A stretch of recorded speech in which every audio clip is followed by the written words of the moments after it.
Congratulations to you. So I've been a little bit late today because I had a meeting with some external ministry of Indian government, some retired officers, and we discussed about the Tibetan situation today and the relationship between Tibet and India and all this. So because of this, I was a little bit late. I'm sorry about this.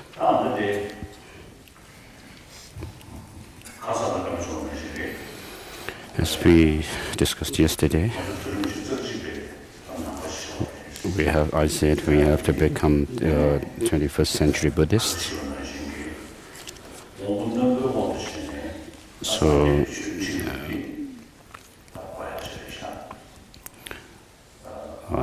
from the point of view of followers with sharp faculty, we have to first understand the Dharma.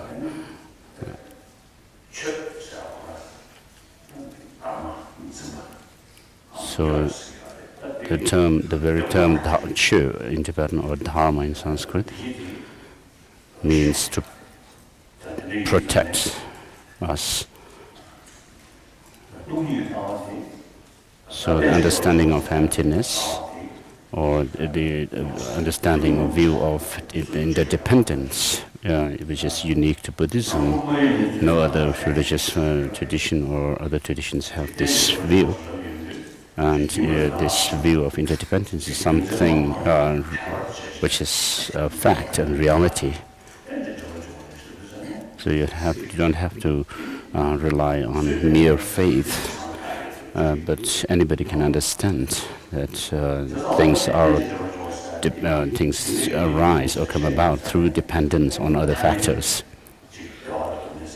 So therefore, when you understand this interdependent nature of things, you'll understand the causality of things, that effects arise from causes. And then we also come to the conclusion of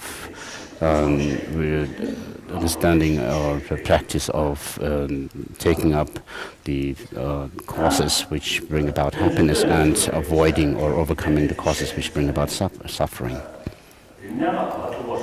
So what is the significance of this understanding of interdependent nature of things? In the 70 stanzas of Nagarjuna, he says, and so independence on ignorance, the fundamental ignorance about the nature of causality, and independence on that, the rest of this 12 links, the 11 factors in the 12 link dependent origination arises. So in the depiction of the 12 links in the paintings, you will see in the center of the painting the three animals, the pig, a bird and a snake. And so these represent the three poisons of attachment, ignorance, and anger or hatred. And so when we count the 12 links of dependent origination, we have the first, the of ignorance, which leads to that of the karmic formation, and then consciousness and so forth. So of course nobody wants suffering, but everyone wants happiness. But we cause ourselves sufferings because of ignorance about what causes or brings about happiness and what are the causes for suffering. And therefore, with regard to ignorance itself, with the first link, the ignorance is the ignorance about the true nature of things, the reality as it is. In other words, things are dependently originated or arising, whereas to our mind, the things which are caused by causes and conditions to appear as if they exist the way they look to us. So when you think about causality, when you say that there are causes and conditions and then their effects, we think as if there is something out there concretely existing as causes and conditions and their effects. And so in what is cause, what arises through causes and conditions, thinking or perceiving them to have some kind of real existence out there from their own side, is this kind of view or perception is a distorted perception. And so that is what the Buddha has said to be ignorance. So looking to the verse quoted earlier, and the 400 verses of Arya says that if things have some kind of intrinsic existence, then what is the need for the Buddha to teach emptiness? So if things have some kind of intrinsic independent existence, then there's no point in saying that things are empty of such an independent existence. So if things were to have some intrinsic existence, then saying that things are empty of intrinsic existence and holding such a view would be a distortion.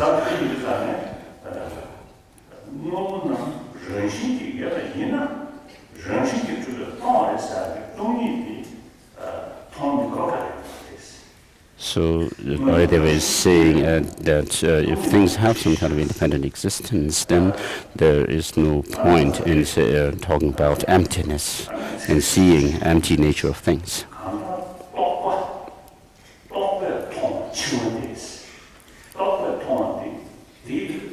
And what is seen through conception is a bondage, it is said. So this kind of bondage, the conception, is some kind of distorted perception, distorted conception. What that means is clinging to the independent nature of things as they appear to us. So we kind of have this strong clinging and that things exist in the way they appear to us, which is to say that they appear to us as if they have some kind of concrete independent existence. So when you look at things as having that kind of, or perceiving things to have that kind of existence, then that conception is distortion. So that is a bondage. How does it bind us? So when you see, for example, something which is attractive, you have this perception or conception that attractiveness is independently existing from the side of the object. There's some kind of absolute independently existing attractiveness in the object. And that kind of attraction or the clinging. And similarly, with anger, this happens. So because of these two, we can see all kinds of problems arising from the problems in the family up to the global level, or from problems in the global level. And we think of victory for oneself and defeat for others. Of course, nobody is thinking about it, some kind of eternal happiness, but just some kind of temporary satisfaction and happiness. And because of short-sightedness, we cause ourselves more problems. And the different big countries lay down their policies.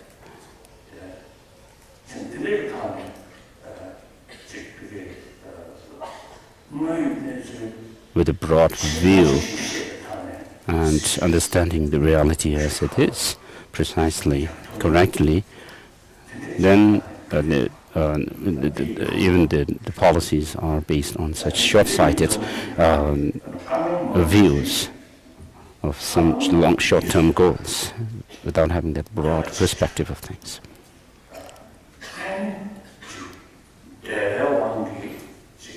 And because of greed, whatever we do, we are not able to see the long-term disadvantage or the shortcomings of their effects.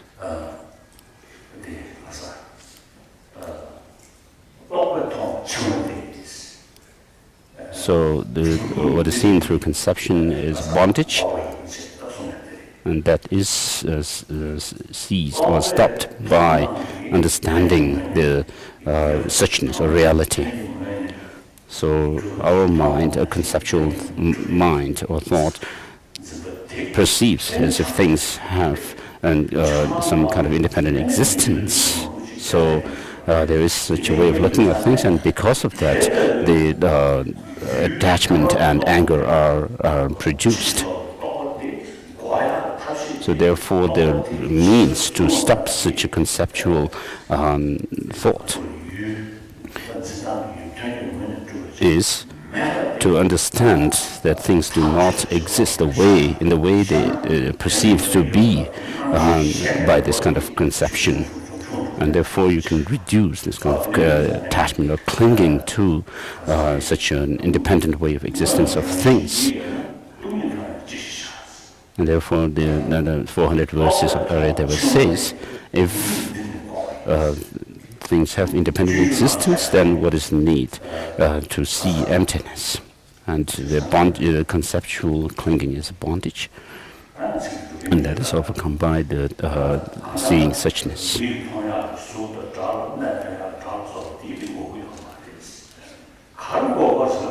So what we are trying to negate here is not the things that exist, such as forms, the material, the matter, sound, smell, and so forth. But what we are negating here is that of true existence of things, that kind of an independent existence.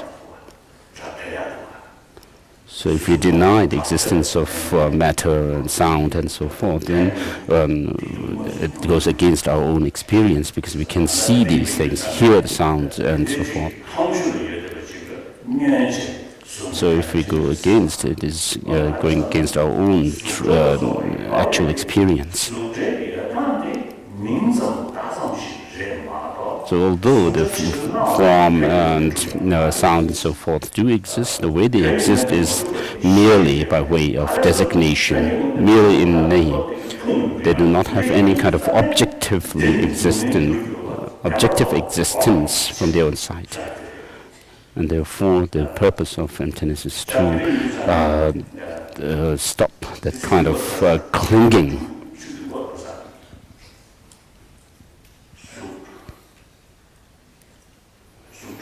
Islam is looking for some lines. So he's asking the Geshe-las on his right side. Nobody is able to respond.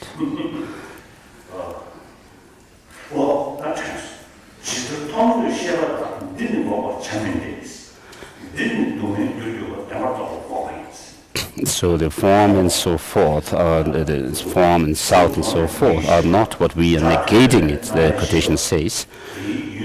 But what we are negating is, so the cognition of form and sound and so forth are not what is denied or rejected. But what we are trying to overcome is that of the conceptual thought or mind, conceptions which cling at some kind of independent existence of things. So how do we overcome this kind of conception which clings to some independent existence or true existence of things? Arya goes on to say that just as the bodily sensation pervades the whole body, all of our sensory faculties, likewise all our afflictive thoughts and emotions or delusions or destructive emotions are pervaded by or permeated by the clinging or the perception of true existence.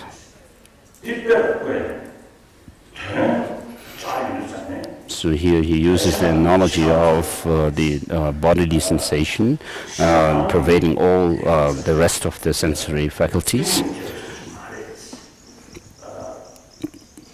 So likewise, the other destructive emotions such as attachment and anger, of course, they do not permeate. They don't permeate all kinds of destructive emotions, but ignorance, ignorance of true reality pervades or permeates all kinds of destructive emotions. So what is this ignorance? How do we destroy it? So next Ayadeva goes on to say,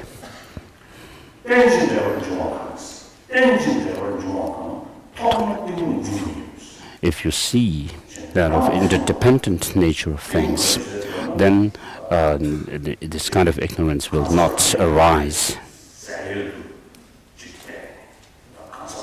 So, for example, if we perceive oneself to have some kind of a permanent, unitary, autonomous existence, which is a gross form of grasping at self of a person. So similarly,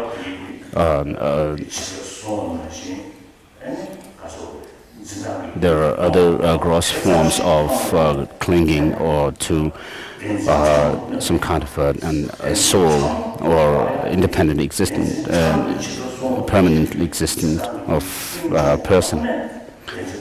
So by realizing the opposite of those gross forms of self identity of things, we will not be able to overcome the very subtle or the centerless form of clinging to true existence. And therefore, if you are able to see the subtle selflessness, the subtlest selflessness, then you'll be able to overcome the rest of the clinging on to some kind of a self-identity of a person. And therefore, I never say that if you see that of dependently arisen nature of things, then the ignorance will not arise. So how is it that this can happen? In the fundamental wisdom of Nagarjuna, it says, what is dependently arisen is said to be empty. And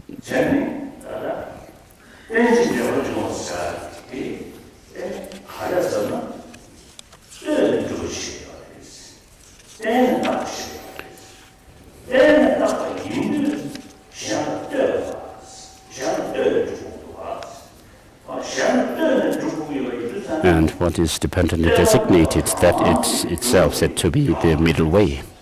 And so what Nagarjuna is saying, that if things are dependent on other factors, and therefore they do not have any self-existence, so whatever is dependently arisen is declared to be empty.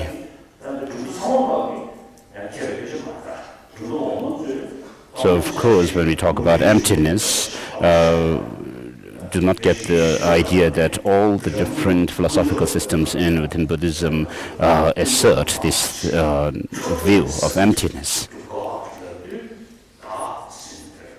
Whereas on the other hand, we have the theistic religions, which believe in the creation of God. And so when they submit themselves to God and accordingly tackle the destructive emotions. And in Buddhism, we talk about those of impermanence, suffering, empty nature, and selflessness. But here, what we are talking about is the very subtle emptiness. So the meaning of emptiness is the freedom from a state which is free from the two extremes of nihilism and eternalism. So that reality of dependently arisen phenomena is said to be empty.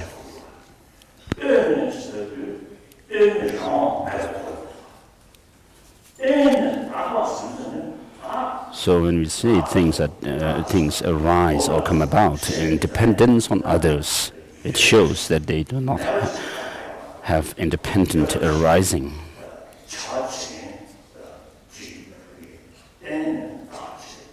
So because they are dependently arisen, it shows that they do exist.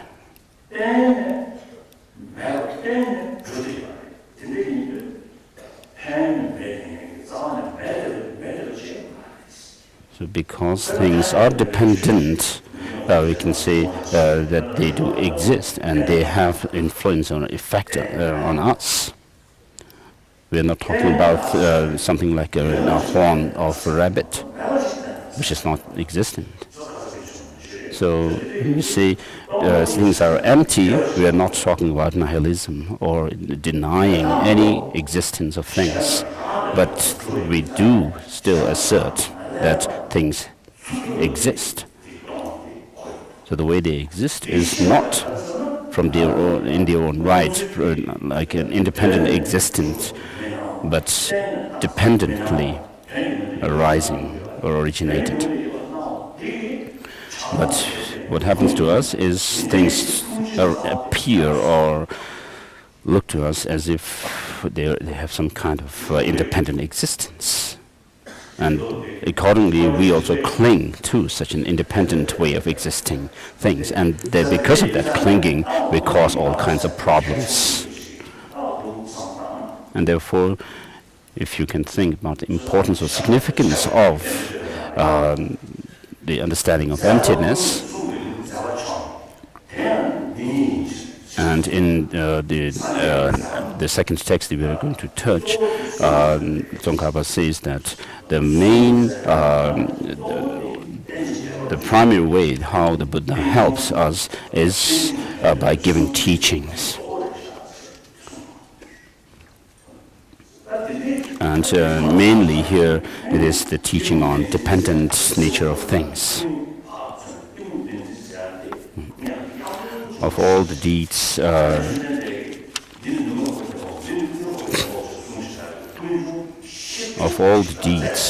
your speech is supreme, it says. Within that too, it is that very speech.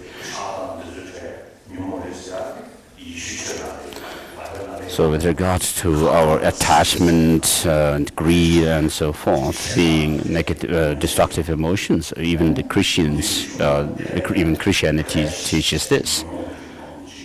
And in the non-Buddhist traditions of classical and Indian non-Buddhist traditions also, they acknowledge these destructive emotions.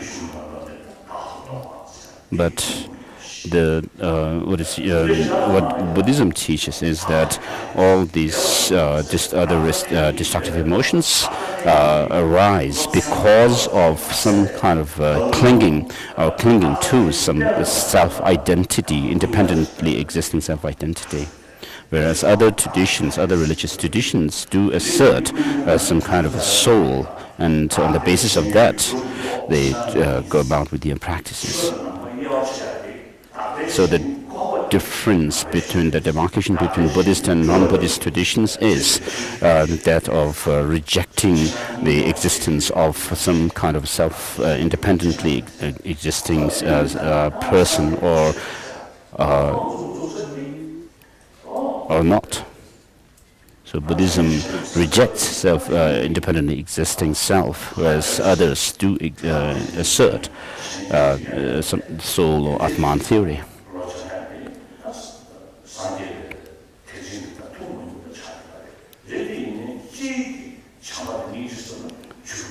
Of course, when it comes to practicing compassion, in the Mahayana tradition, what is unique about it is that of cultivating bodhicitta for the benefit of all sentient beings.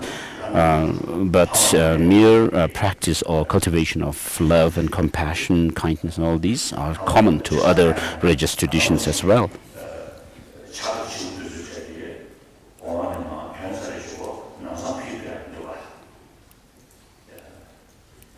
If we look at our situation or the birds and so forth, just after the hatching of the eggs, the baby birds cannot fly out of their nest. So this affection is also a biological factor. It's not about, doesn't necessarily have to do with religion. All humans have this. The mothers have their affection, love towards their children. So the baby, of course, doesn't know who the person is. It doesn't have any idea of a mother or anything like that. But then, because of the mother's care of it, the baby is totally relying on the mother. And so we can see this even in the animals, like cats and dogs and so forth. The mother has so much affection to its baby, and the baby also reciprocates the same, or reacts the same way. So this kind of love do not arise in the animals, does not arise in the animals because of some kind of religious idea.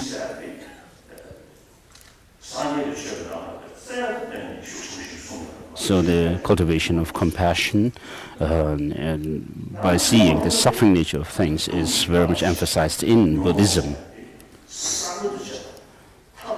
So otherwise this is something common, whereas what Buddhism teaches is that all our troubles come from our destructive emotions, and destructive emotions are seen as something that are to be put an end to.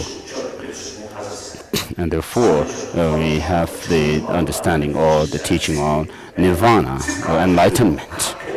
So without understanding selflessness, without understanding that there is a possibility for attaining nirvana or enlightenment by overcoming our destructive emotions and their imprints, then we can see that there is this possibility of attaining them. And therefore, we'll think of or put effort in overcoming the destructive emotions that are within us, which bind us in samsara. So when I was in Lhasa, in Nobulenka, we had a parrot in Nobulenka, and it can even recite Om Mani Padme Hum, this 6-syllable mantra. So otherwise, if you don't understand what that enlightenment is and how to attain that,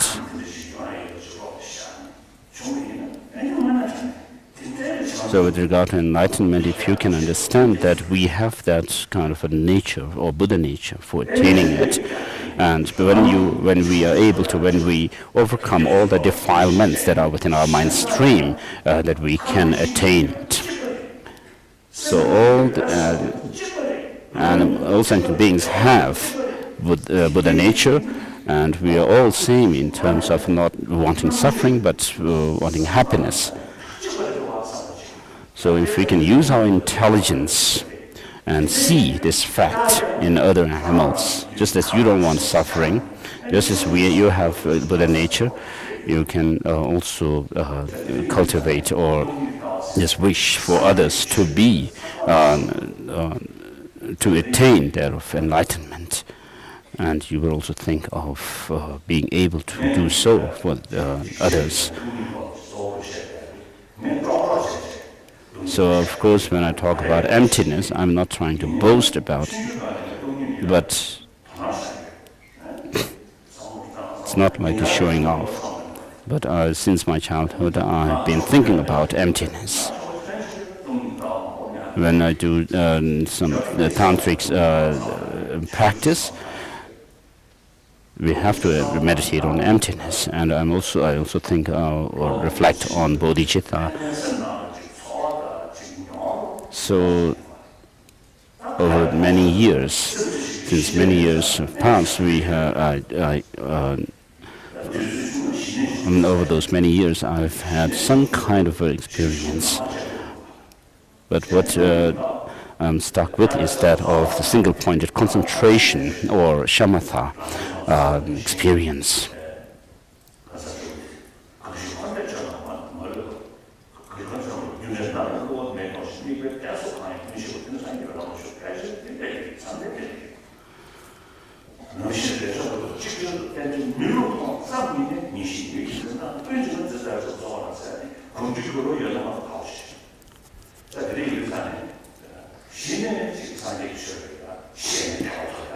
So I can say that I have some kind of conviction of how the unfailing nature of causality,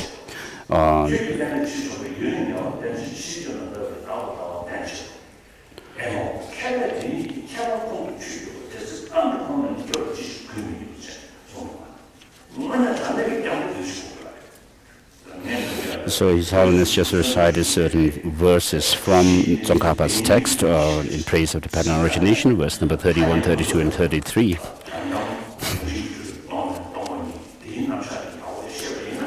So if you understand how things are devoid of any independent nature of things, then you can understand the nature of four noble truths, and accordingly you'll have trust and respect for the teacher who has taught this. So by understanding how we can actually bring about that of the Dharma jewel within ourselves, by understanding those of the noble truth of cessation and the noble truth of path.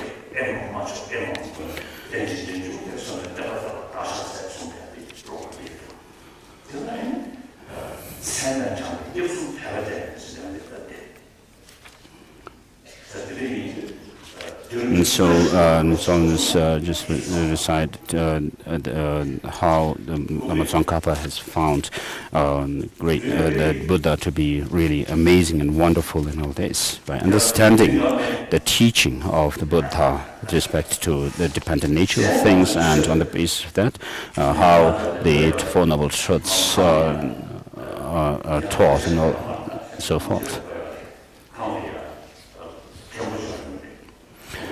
So I could just tell you a story.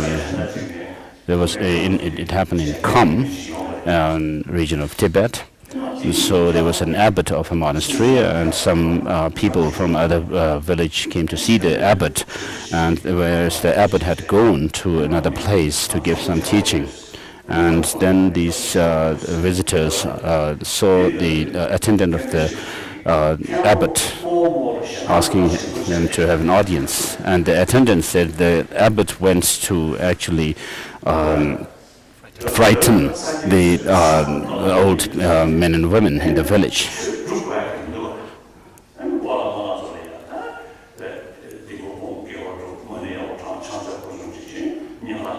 So if there is no need for understanding the dharma properly, then of course we can say do not commit evil, and because you'll go into hell and so forth.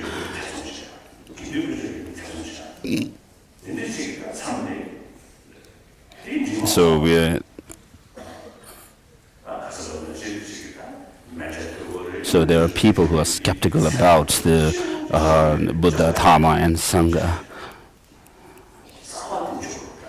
And also there are people who hold on to some kind of orthodox view about cosmology, as we said yesterday, about the mandala and so forth. But we have to be able to grasp the essence of the teaching. The essence of Dharma is not about building monasteries and performing some kind of a ritual without really understanding them. But we have to understand that Dharma is about applying the teaching within ourselves to transform from within.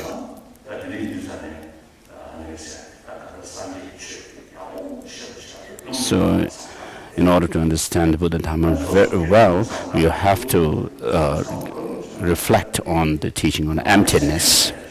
So if you do that, you'll find that you cannot deny it.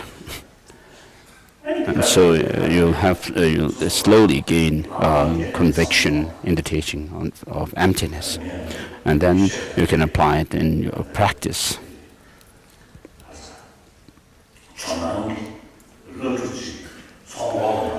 In the Chonang, there is a verse in the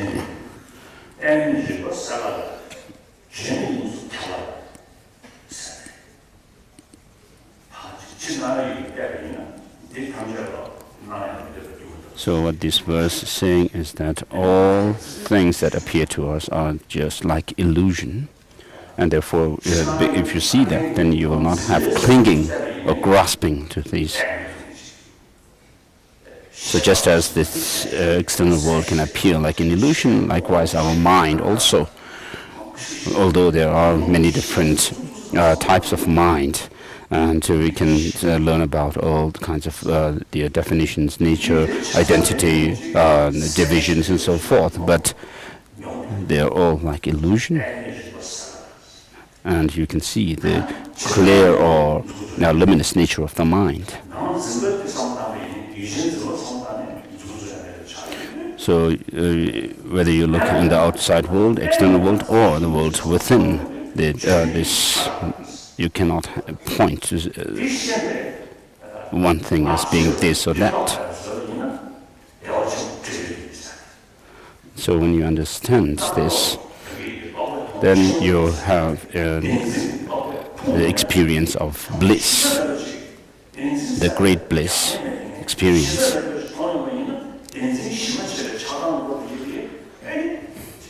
In other words, if you can see that nothing exists independently, whereas the grasping at true existence see as if things have some kind of independent existence. And so because of that, we give rise to attachment, anger, and all these destructive emotions. Whereas if you see that the things do not have any kind of independent existence, you will be able to reduce this clinging and anger and so forth. And because of that, you'll be rather have the experience of great bliss within yourself.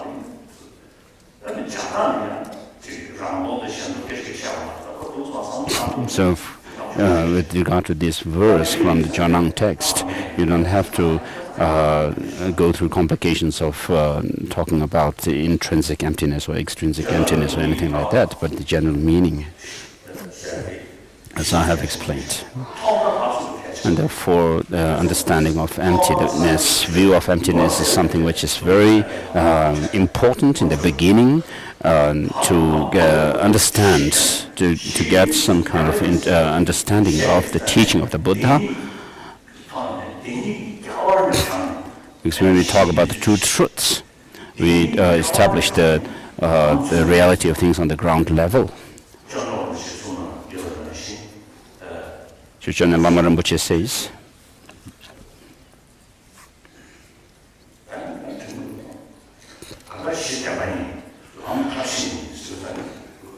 the two truths which are on the ground level, and then there are those of the two aspects of the path which we proceed on, and then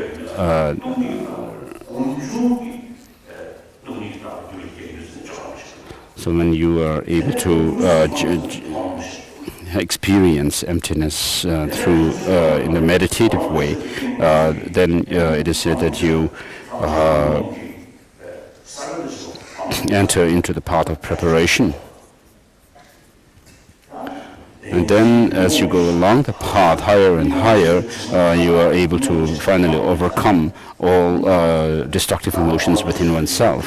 That is when you reach enlightenment, nirvana. And then further, if you are also able to overcome even the imprints of the destructive emotions, in other words, cognitive obscuration, then you become an all-knowing one, a Buddha.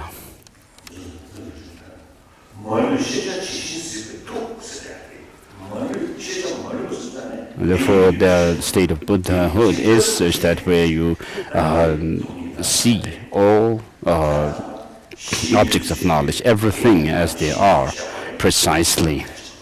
So in order to reach that goal, it is important to understand the two truths on the ground level. For that, it is important, therefore it is important to understand emptiness, and to progress on the path also, it is important to have the understanding or insight into emptiness.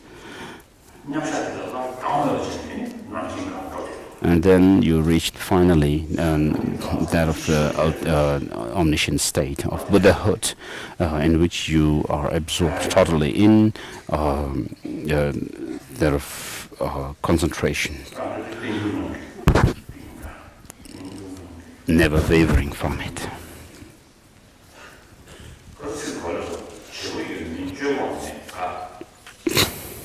So yesterday we were on verse number 10, one of the Geshe said.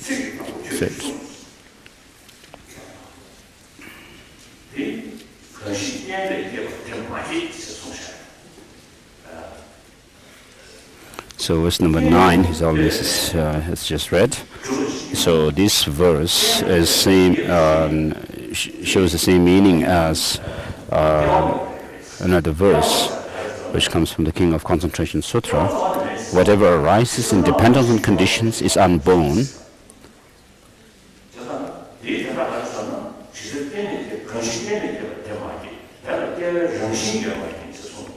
So the text, this sutra says it lacks the essence of birth.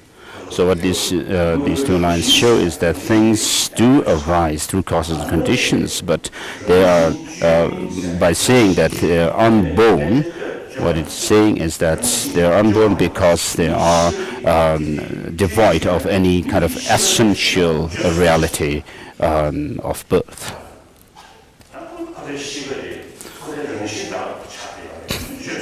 On a conventional level, we talk about the nature of such and such person, and we say, oh, he cannot be changed because it's his nature. But here, when we talk about this unborn nature, what we are saying is that things are devoid of any independent or intrinsic existence, because intrinsic existence and dependence oppose each other. In the next verse, verse number 10, without being known, it's not an object of knowledge.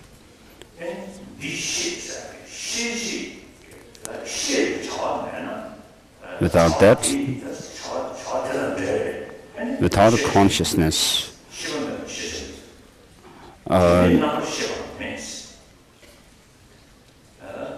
so without an agent being there which knows things, you cannot talk about there being objects that are known. So when you say knowing something, we have what is known, what is learned, and then the act or the learning, knowing. So the action, the agent, and the object, all three are interrelated. And the next line says, without that there is no consciousness as well. The Chittamatra's philosophical school says that there is no external existence, no externality of things, but then consciousness or cognition does exist. So they deny the external existence of external things, whereas they say that all these things that appeared external to us are because of some kind of imprint or seed becoming manifest, that are on our mind.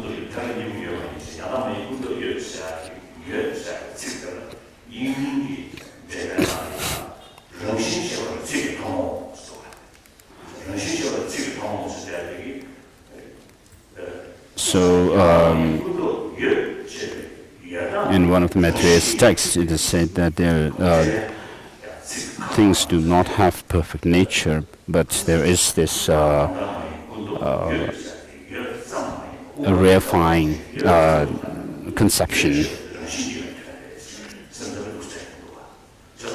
And so when this text says there is this existence of refining consciousness or cognition, Vasubandhu goes on to refer to that as saying there is this kind of intrinsic existence of conception.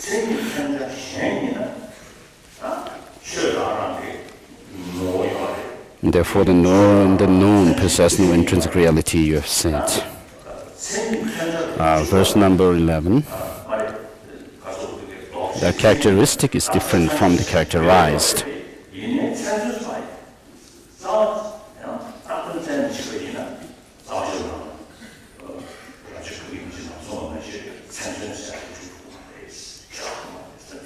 So if they have some kind of intrinsically existing, if the characteristics or the definition and what is defined do have some kind of they are independently different from each other, then there would be logical fallacies, as it is said in Fundamental Wisdom of Nagarjuna as well. The characterized would exist without the characteristic.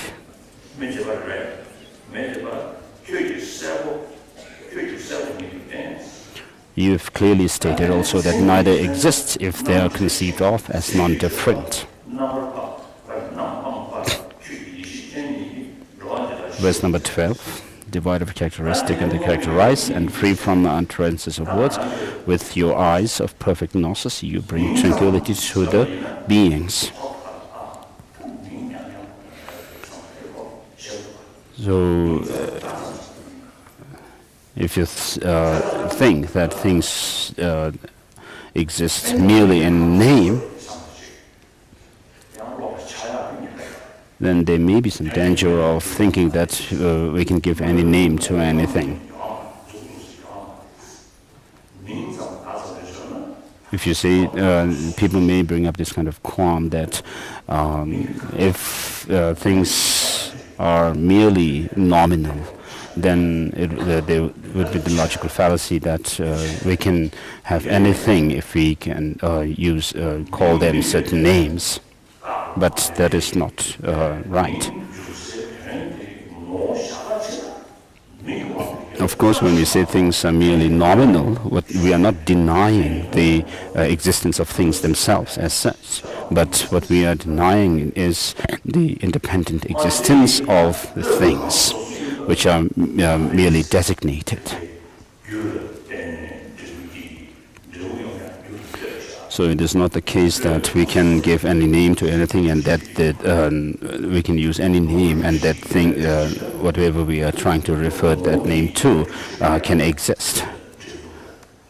But although things are merely nominal and they do not have any self-independent existence, we can still talk about causality. They are not mere conceptually mere fictions of our mind.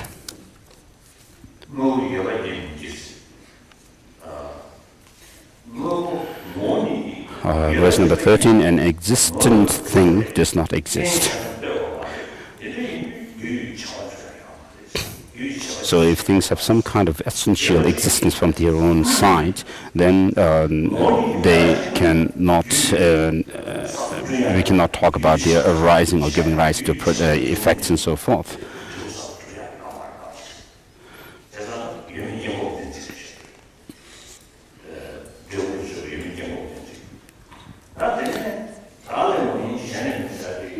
And the first two lines of verse number 13 shows that of a reasoning known as refutation or rejection of the existent and non-existent.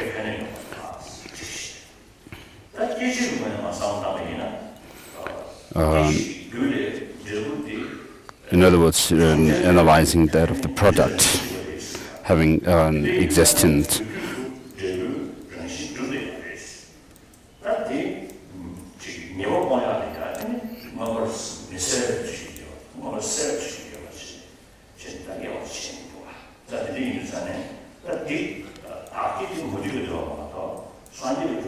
And then the third line in this verse, neither from itself nor from another. So neither from itself is refutation of the Samkhya, the assertion or of Samkhya school, which say that things have some essence in them from which things arise. Therefore, they assert these things arising from the self. Whereas with regard to non-arising from another,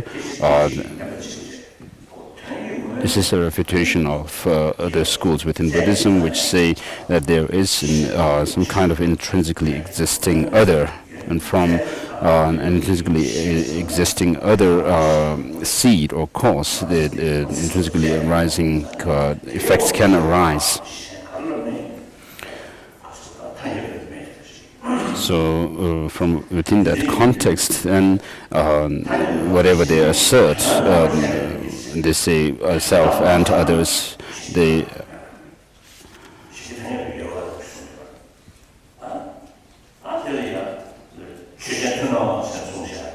of course, when rejecting arising from another, this is not a rejection of things, literally, or in the conventional sense, things arising from another or other factors. But in the ultimate analysis, there's no arising from another.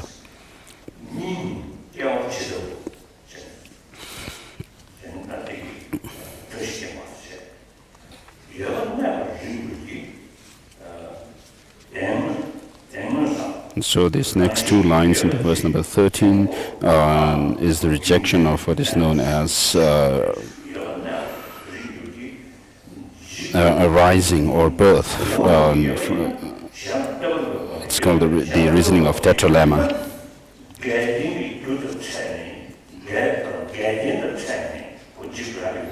Verse number 14. It's logical for an existence to endure. Not so for such a thing to disintegrate.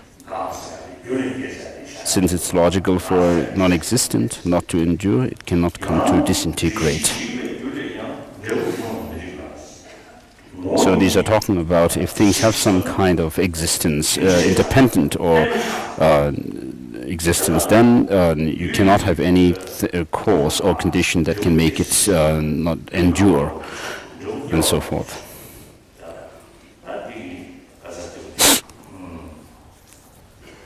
And verse number 15. First of all, it's illogical for an effect to emerge from a cause that is self-destructed.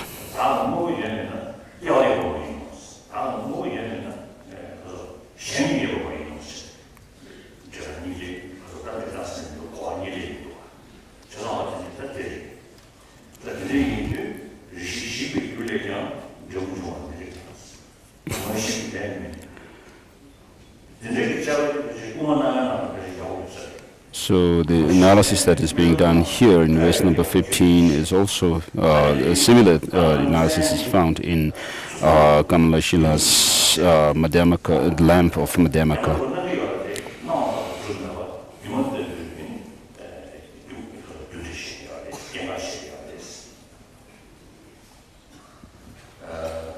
So although there is a perception or appearance of things arising from its cause and conditions, but they are like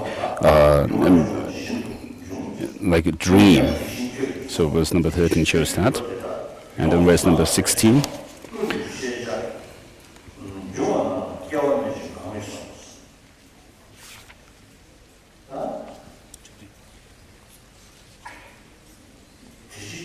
verse number 17 also. Verse number 17. In verse number 17, there is this in the translation the word, the term world.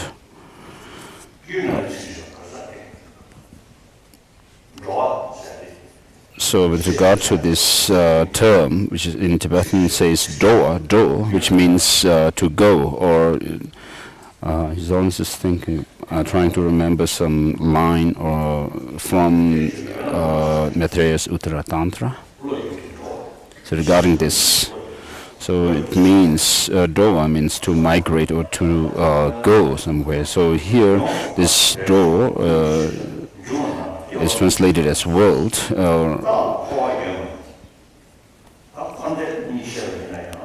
Whereas the term do here can refer to the object of knowledge, which means that it can become or as become an object of one's cognition.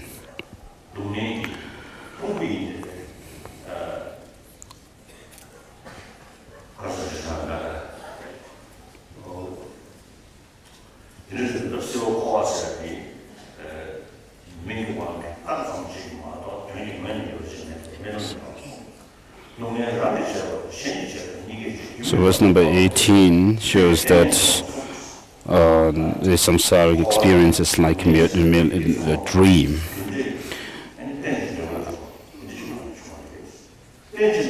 And verse number 19 and 20. So verse number 20 shows what I explained earlier. What is dependently, what comes about through dependence is said to be empty, and that it is dependently designated, and therefore it is the middle way.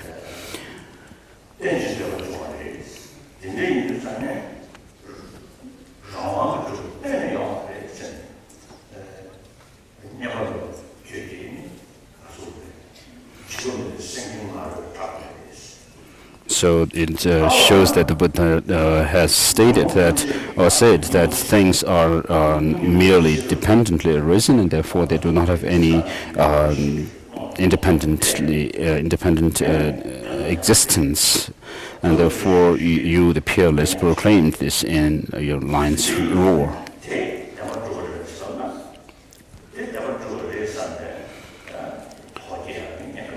In verse number 21. Since you teach the ambrosia of emptiness to help abandon all conceptualizations, he who clings to this, that is emptiness, this you have strongly condemned. So there have been people in Tibet also who have held that emptiness is to be regarded as having some independent reality. So with regard to what we are negating when we use the term ultimate, there are various ways of understanding it. On the one hand, we can use this in terms of the object of negation when we establish emptiness. So things do not have any ultimate existence, means you are negating that kind of existence. So it becomes the object of negation.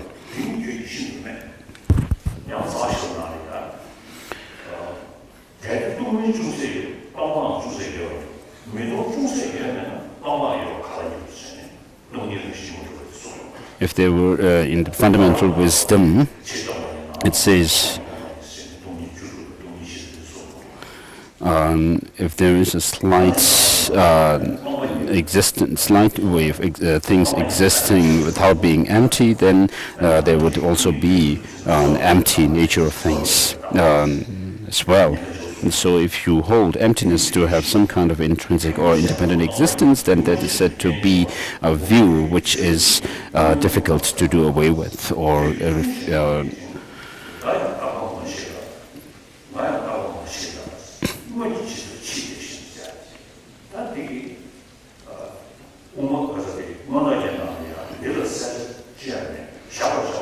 so in verse number 22 shows that in the Maitreya's Abhisamaya Alamkara, the ornament of clear realization, there is a verse. There is nothing to be dispelled or discarded, and there's nothing which can be established. Seeing that perfect nature as being the perfect nature itself, one can liberate oneself. So what this means is that when we negate object of negation, when we say things do not have any intrinsic existence, when we negate intrinsic existence on things, in other words, we are not trying to negate something which is already there and which we can kind of reject through logical analysis, and nor the emptiness itself is something which is established, which is not there, but we logically establish it on objects. And so object of knowledge is not something which is kind of eliminated from the objects, and emptiness is not something which is newly sort of established on objects, but it is the true nature of things themselves. And therefore, when you see this, you are able to overcome the distorted view which holds to which kind of clings to some kind of intrinsic existence, and therefore this kind of distorted overcoming this kind of distorted view through the understanding or insight into emptiness, one is able to reach enlightenment.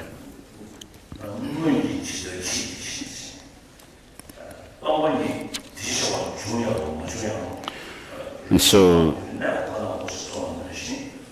similarly, there is in the sutra, emptiness is the same, what is already there as the quality of things.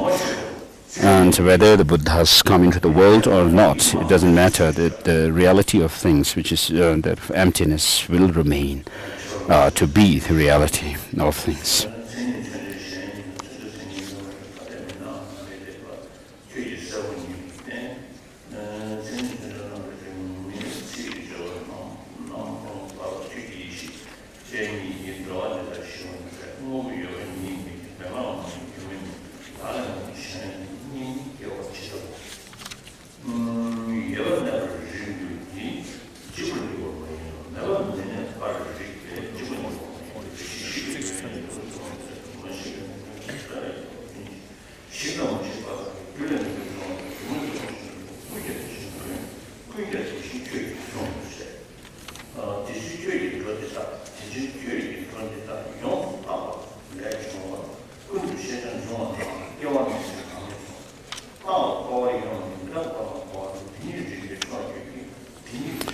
His Holiness somehow detected that there is one line missing, and therefore he's reading from the beginning.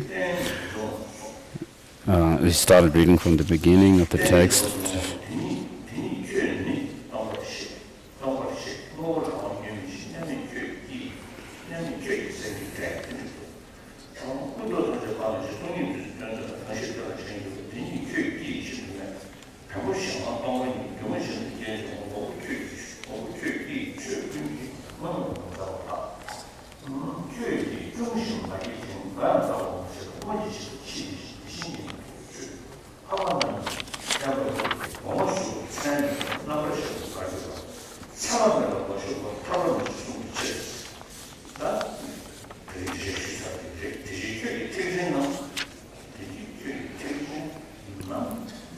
So we are on verse number 25.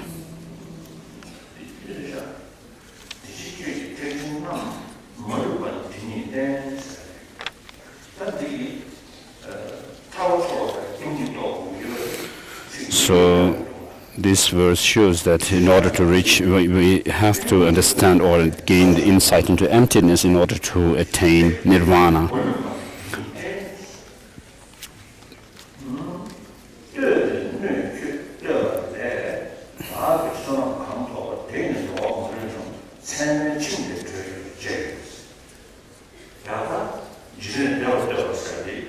So this finished this text by Nagarjuna. So we only have the reading transmission of this. So it is done. Now move on to the next text. In praise of dependent origination. So he who speaks on the basis of seeing, this makes him a knower and a teacher unexcelled.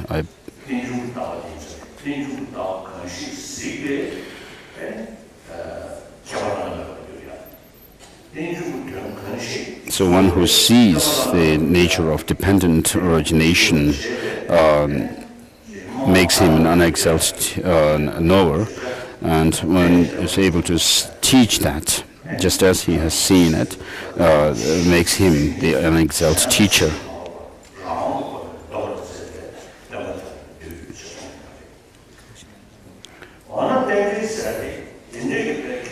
So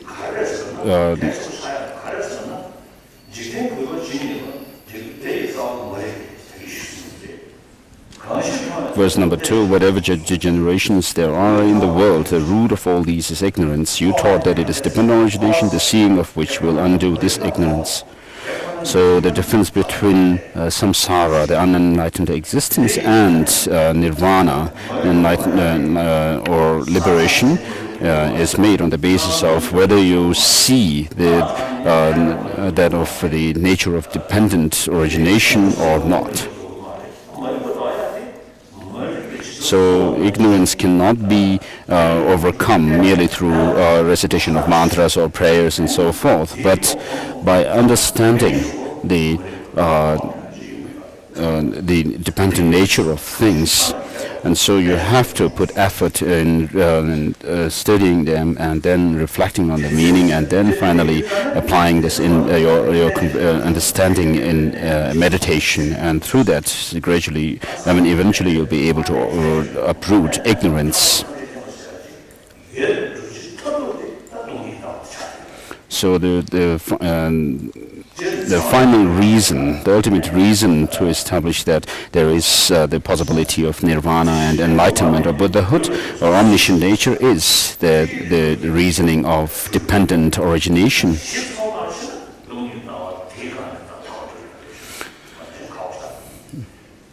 So when you come to this very subtle level of understanding this, then you have to understand that of emptiness in order to reach enlightenment.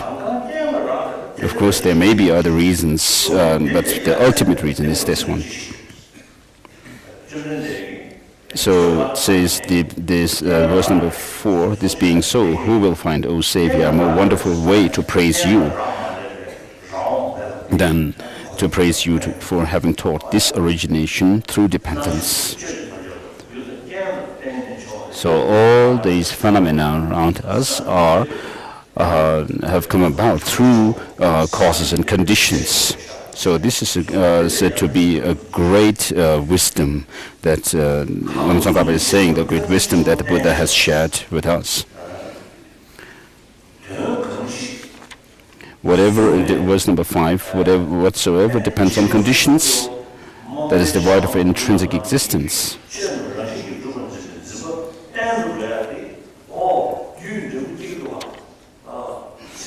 What excellent instruction can be there more amazing than this proclamation. In verse number 6, so childish people hold on to the view that things have some kind of intrinsic existence because they arise through causes and conditions. And so it says, by grasping at it, the childish strengthen bondage to extreme views.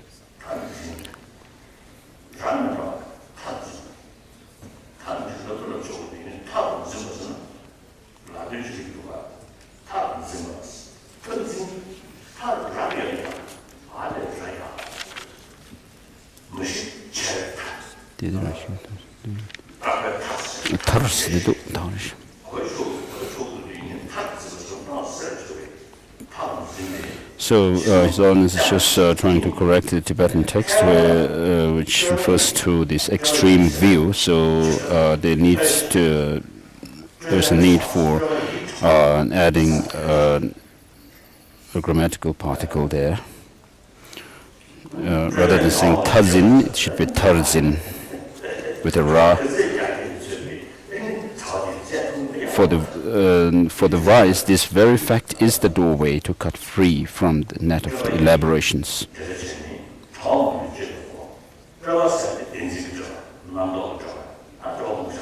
So with regard to elaboration, the term elaboration, there are many different kinds of elaborations, such as conceptual elaboration or conceptual constructions, and also that of the elaboration or verification of intrinsic existence. Since this teaching is not seen elsewhere, you alone are the teacher. Like calling a fox a lion. For a Tirthika, it would be a word of flattery.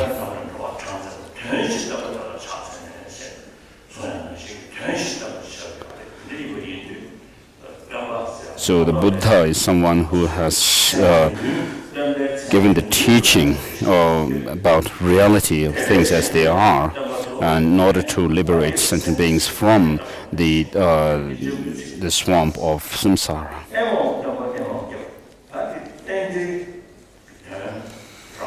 And then verse number 8, wondrous teacher, wondrous refuge. So the term amaho shows amazement. So it says the teacher, the Buddha, is an unexcelled teacher, or a peerless one, because he shows the true antidote to the clinging to some true existence of things.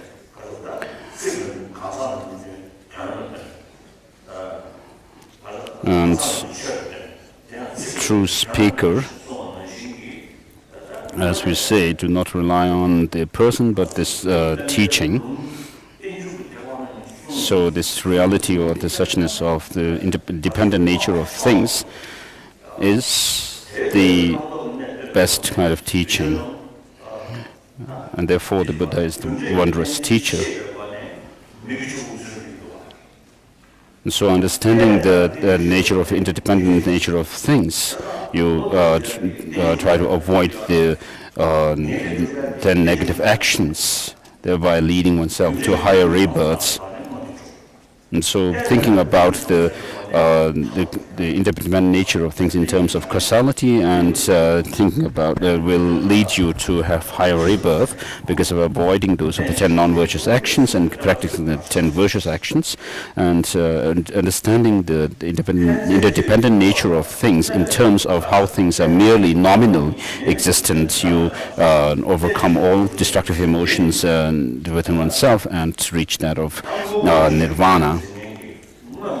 And therefore, the teacher who has shown this is a wondrous savior. I pay homage to that teacher who taught well-dependent origination. So, independent origination is the reason that is used to come to the conclusion that things are empty of intrinsic existence.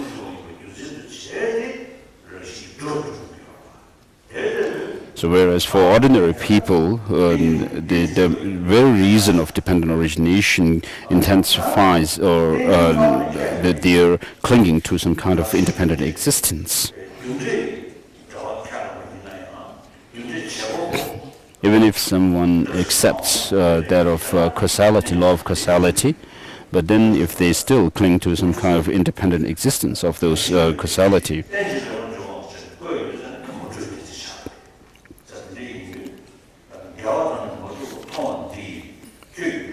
so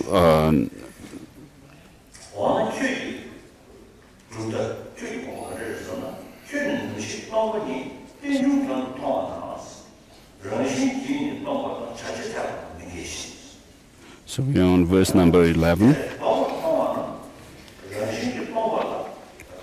verse number 12.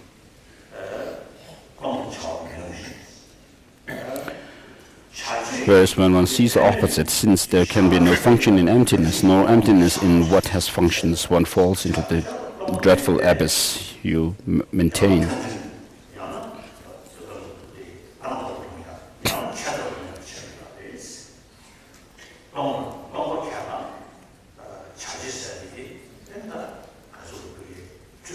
So someone who says that things are empty, and therefore all the law of causalities are there merely as like illusion, like merely as false.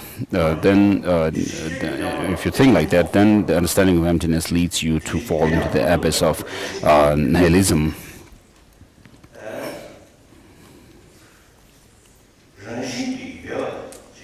Therefore, in your teaching, seeing dependent origination is hailed.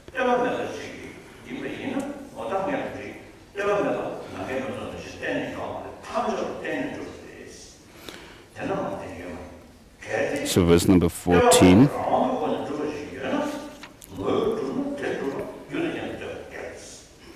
So if things were to have some kind of intrinsic independent existence, then they would not be dependent on anything. It says it is the non-contingent is like a sky flower, which shows something non-existent. And therefore, hence, there is nothing that is not dependent. So if something can have some kind of self-sufficient existence independently, then it should not depend on other factors. So if things depend on other factors for their existence, then it shows that they cannot be independent. And therefore, it says if things exist through their essence, their dependence on causes and conditions for their existence is not a contradiction. And therefore, since no phenomena exist other than origination through dependence, because things are dependent on causes and conditions, it says other than origination through dependence, there is nothing. No phenomena exist other than being devoid of intrinsic existence, you are taught.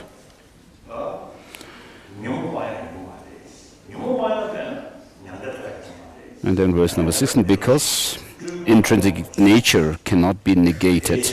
If phenomena possess some intrinsic nature, nirvana would not be possible and elaborations could not be ceased. This is because you cannot overcome the destructive emotions, by doing which we reach that of nirvana.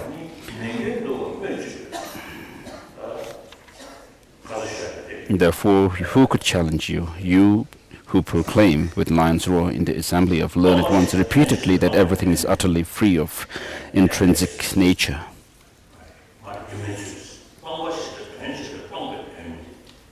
Emptiness doesn't mean things are devoid of any function, but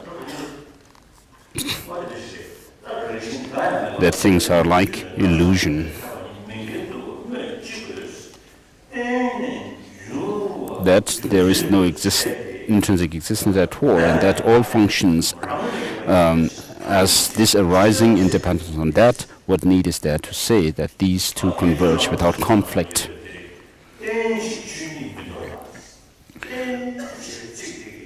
So when we talk about independent arising, the dependence here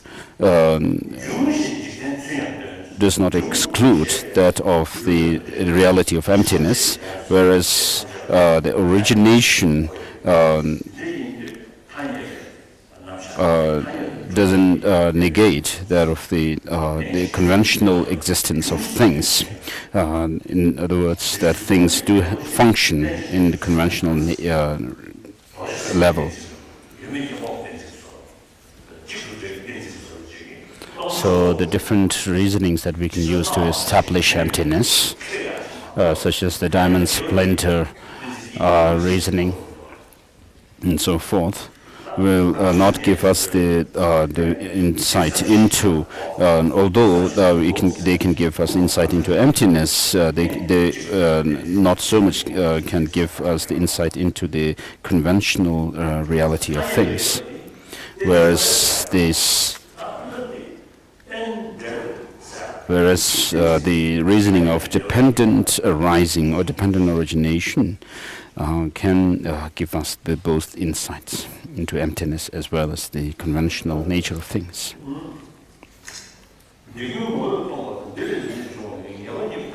Verse number 20.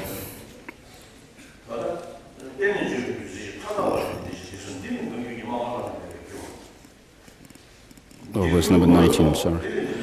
Verse number 20.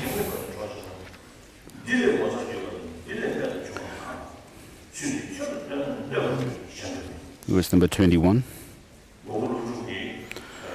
So, in the commentary to Awakening Mind, Nagarjuna says that there's what more wondrous or wonderful teaching than this? What more amazing or marvelous teaching than this can be?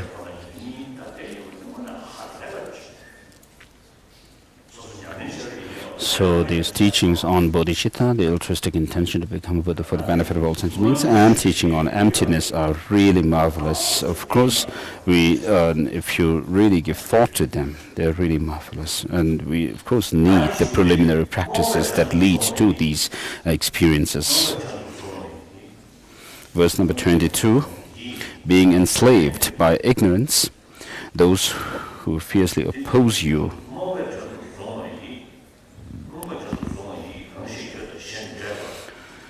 what is so astonishing about their being unable to bear the sound of no intrinsic existence. So for those who do not accept dependent origination, they have their own way of understanding things according to their own philosophical traditions. So there's verse number 23 says, but having accepted the dependent origination, the precious treasure of your speech, then not tolerating the war of emptiness, this I find amazing indeed.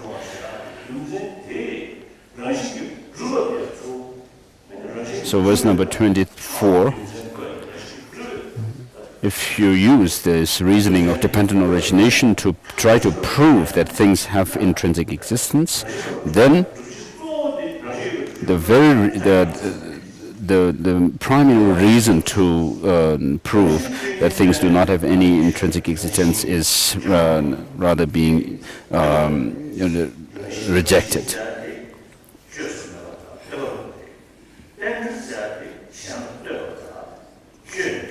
Verse number 26, intrinsic nature, uncreated and uncontingent, dependent origination, contingent and created. How can these two converge upon a single basis without contradiction? Verse number 27, therefore, whatever originates dependently, though primordially free of intrinsic existence, appears as it is, as if it does possess intrinsic existence. So you taught all this is to be illusion-like. Next verse. Through this very fact, I understand well the statement that to what you have taught, those opponents who challenge you cannot find faults that accord with reason.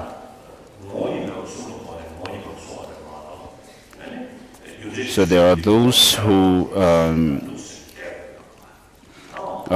for whom, if it is said that things have no intrinsic existence, then they would rather perceive that to mean that things do not have any existence at all. And therefore, for the sake of them, the Buddha has taught what are known as the three natures, according to, as explained according to the three Chittamatra philosophy. The three natures being constructed nature, dependent nature, and the consummate or perfect nature.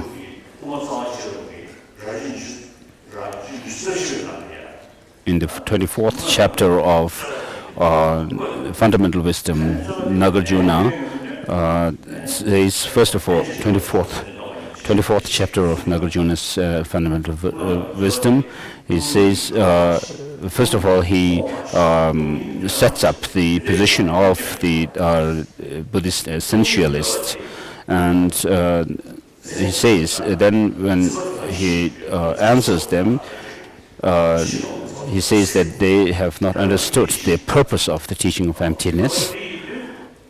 They have not understood the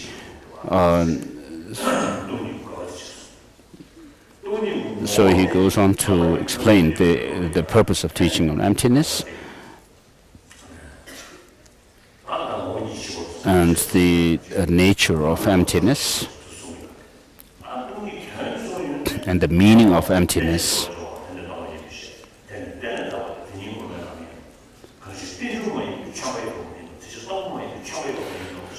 And therefore he gives these two verses which say that whatever is dependent,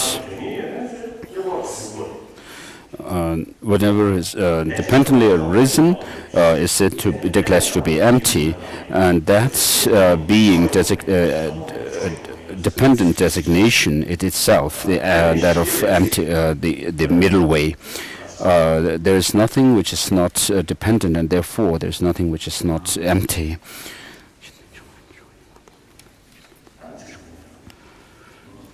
So these two verses from the 24th chapter are the essence, capture the essence of the whole of the fundamental wisdom by Nagarjuna. So if you are interested, you can memorize these two verses.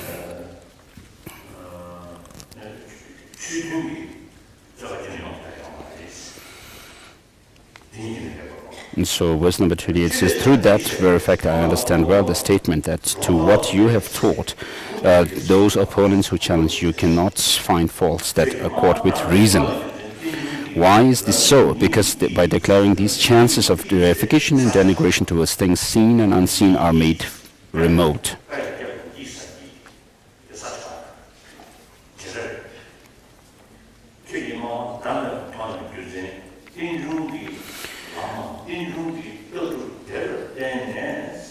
So through this very path of dependent origination, the rationale for your speech being peerless, convictions arise in me also that your other words are valid too.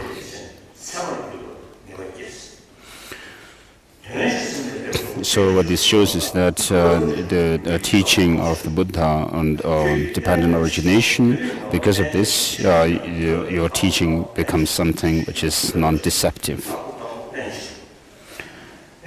You who speak excellently by seeing as it is, for those who train in your footsteps, all degenerations will become remote, for the root of all faults will be undone. But those who turn away from your teaching, though they may struggle with hardship for a long time, faults increase ever more as if being called forth, for they make firm the view of selflessness.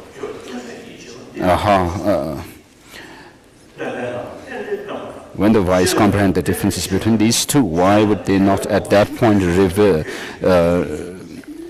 you from the depths of their being, let alone your numerous teaching? So these, from this verse down, the Tsongkhapa is actually referring to his own experience.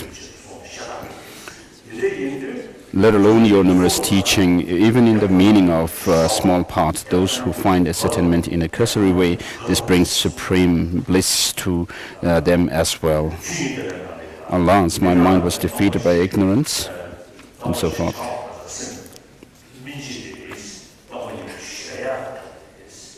So the teachings on impermanence and so forth are to lead us to the understanding of emptiness. And whereas the teaching on emptiness is the means by which we would be able to overcome those of destructive emotions completely, uproot them.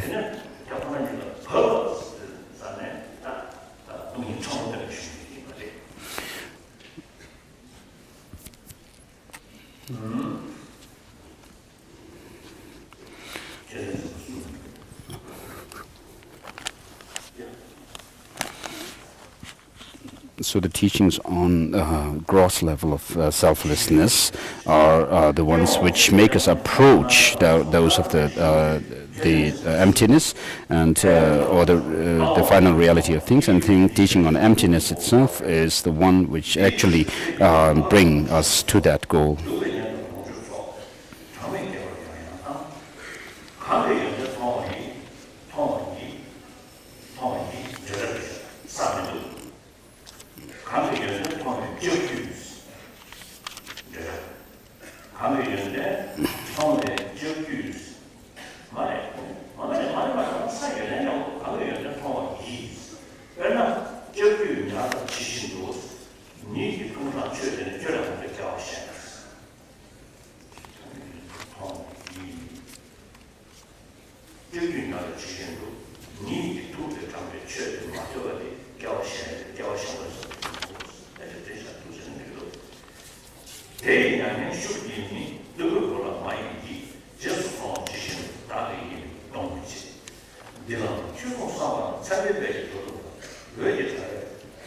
Verse number 45 and 46. 44 and 45.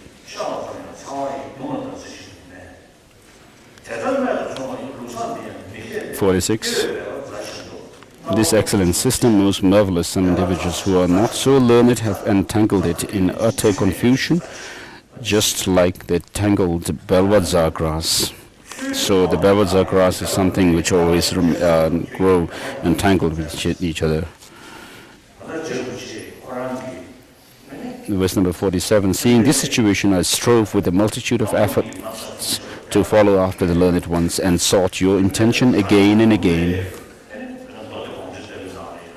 So even within the teaching of the Buddha, there are those teachings such as the Samdhini Mochana Sutra, and also Langaravatara Sutra, where the Buddha teaches that of the non-existence of external phenomena. And therefore, the great masters like Asanga and his brother Vasubandhu, and also Dignaka and Dharmakirti and so forth, they also accordingly explain the teaching of the Buddha from the point of view of the mind-only school, which reject externality of things. And also Master Kamalashila says that interprets that the teachings in the Panchaparamita Sutras reject that of ultimate existence of things. So he uses this qualification of ultimate when interpreting the teachings, where it says things do not have any intrinsic existence.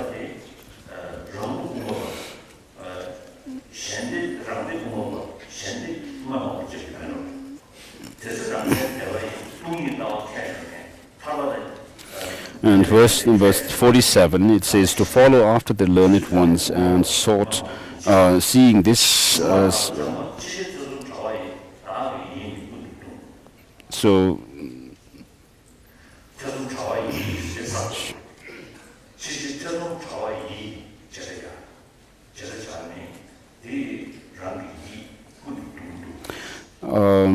actually the line is on verse number 48. At such times I studied the numerous works of both our own, which means the middle way, and our school, other schools, means my mind became tormented ever more constantly by the network of doubts.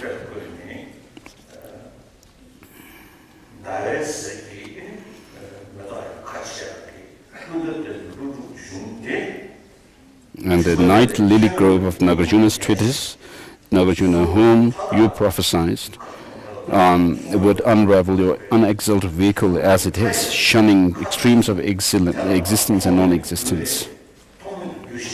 Illuminated by the garland of white lights of Chandra, well-uttered insights, who glides freely across the scripture's space. So here these verses use metaphors of space and so forth.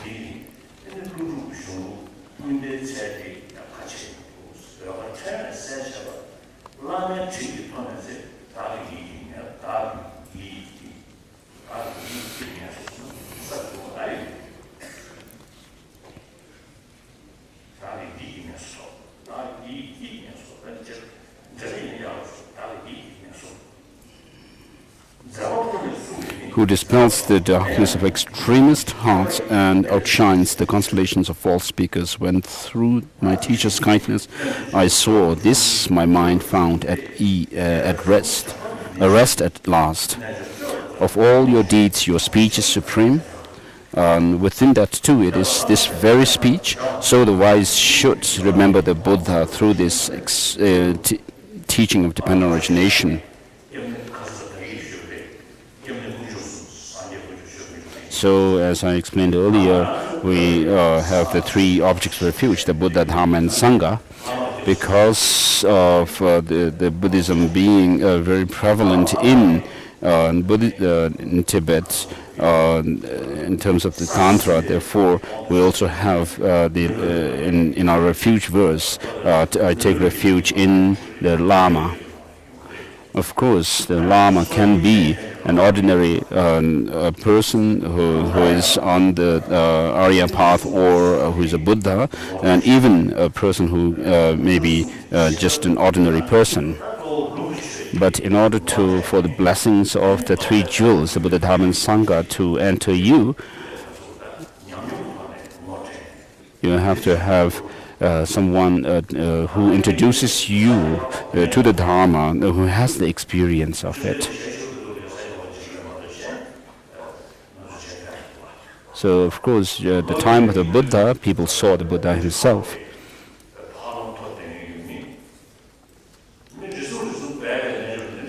And then, of course, we cannot see the Buddha in our times, but then even with regards to the teacher who has reached the Arya path of seeing and beyond, maybe it's very rare to find. In the past, there was a story that in Tashikil Monastery in Labrang, in Amdo, there was a teacher who had reached the path of preparation, which is the second path within the Bodhisattva path system.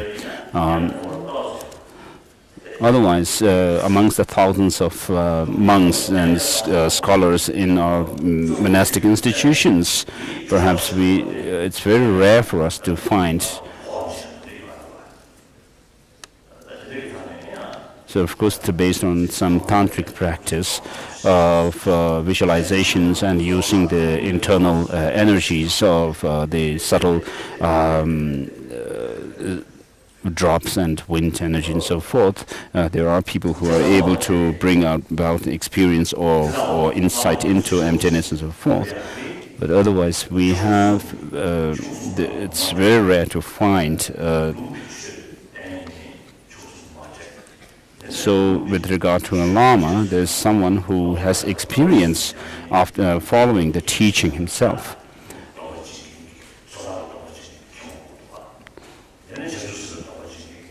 So, within the Lama, you can have those of the Lamas who give you vows, pratimoksha vows, the individual liberation vows, of monastic vows and lay people's vows.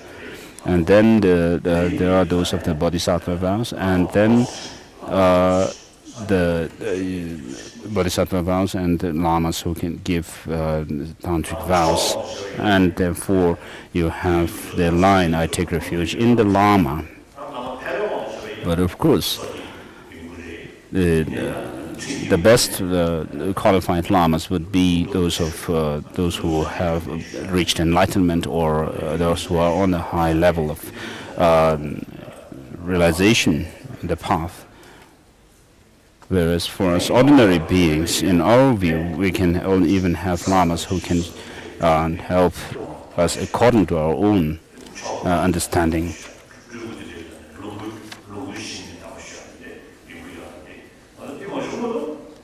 Of course, when you are able to develop further on the path, there will be a time when you can actually receive teachings from Buddhas and Bodhisattvas directly. But until that time comes to us, we have to rely on our gurus. a Lama who shows up in the form of an ordinary person is really kind to us. As it is said in the Guru Puja,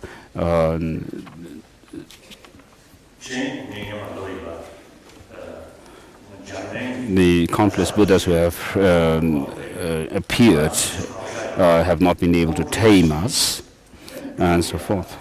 And I met once one German lady who visited Bhutan, and she visited some monasteries and saw that the Buddha was somewhere displayed below arranged on the altar. Buddha was rather arranged somewhere below the lamas, and there was so much emphasis on considering the lamas higher than the Buddha, which she didn't like, she said to me.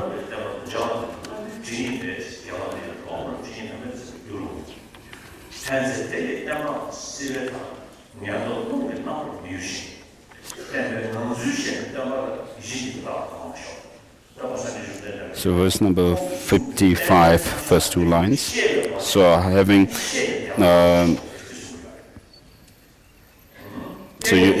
verse number 54 and 55 shows that you have to understand what the teaching of the Buddha is all about.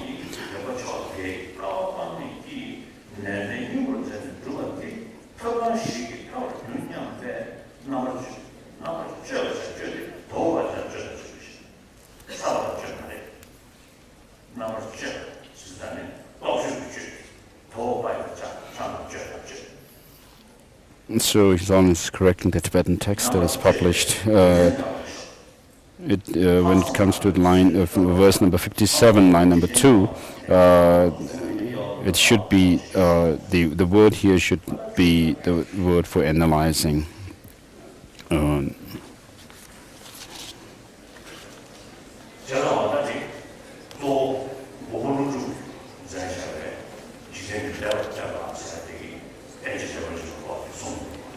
So Nagarjuna's text shows us the dependent origination nature of things. This is the main content. And Tsongkhapa follows this.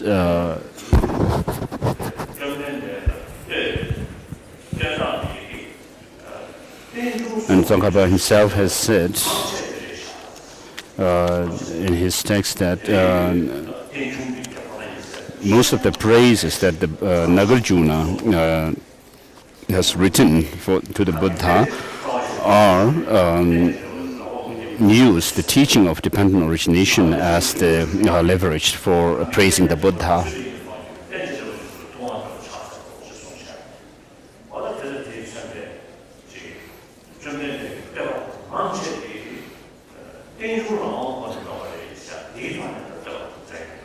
So most of Nagarjuna's praises to Buddha are from the point of view of teaching dependent origination.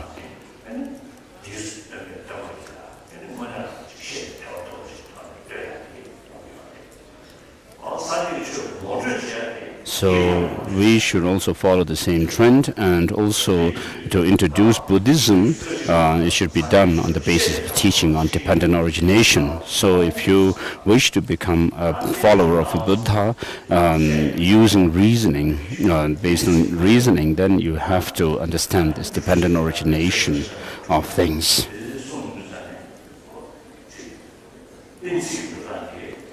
So you have to know the logical procedures in order to prove that things are empty of intrinsic existence, and therefore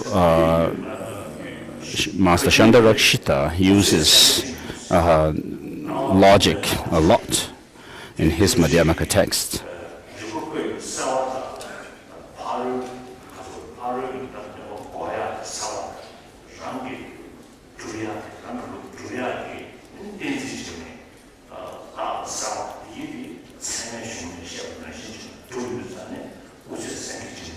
So there has evolved this tradition which is known as Unse Singejing, which is to literally it means like the two necks of the yoked necks of the two lines or something like that. So what this means is that the Madhyamaka master like Chandarakshita have used, of course, when trying to prove the Madhyamaka view or explain the Madhyamaka view, they used logic, following the tradition of Dignaka and Dharmakirti and so forth as well. And so therefore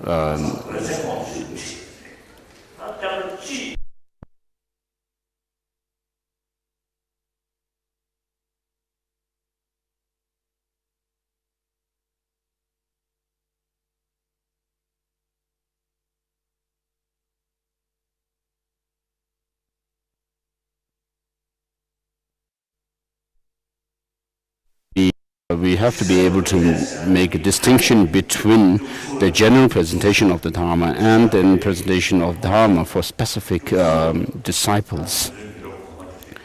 One Tibetan master named Drugu Sungrapa has made this distinction. So he lived, lived in the when I was little, I've heard about him. So he was a Gelokpa master, but then he also followed that of the Nyingma tradition as well. So he has found full conviction in the teaching of the Lama Tsongkhapa, as well as the teachings of Mahamudra and Dzogchen. So he has made this distinction between the general presentation of the Dharma and then the specific teachings for specific disciples.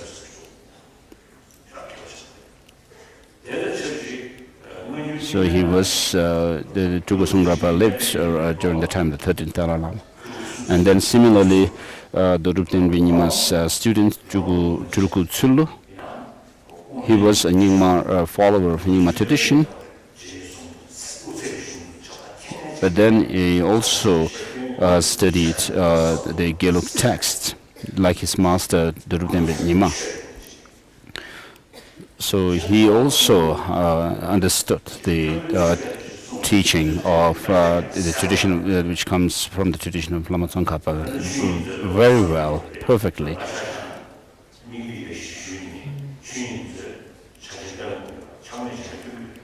So with regard to myself, I have received teachings on the Nyingtik, the heart essence teaching of the Nyingmapa, and I read the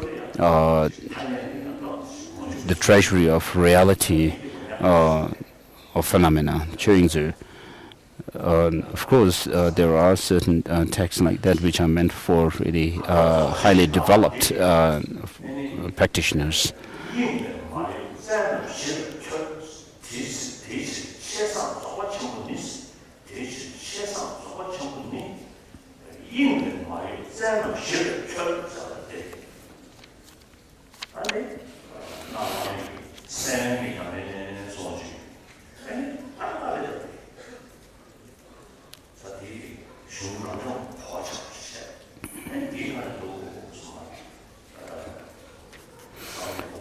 So having the basic understanding of the general presentation of the Dharma, then when you go into those higher teachings which are meant for specific disciples, they can make better sense for us. And all the teachings of the traditions of the different traditions of Tibetan Buddhism have the same goal. We cannot make any kind of discrimination, saying I'm Gelugpa or I'm Nyingmapa and so forth. So all of these converge to the same point, as Panchen Lobsang Chögyен has said.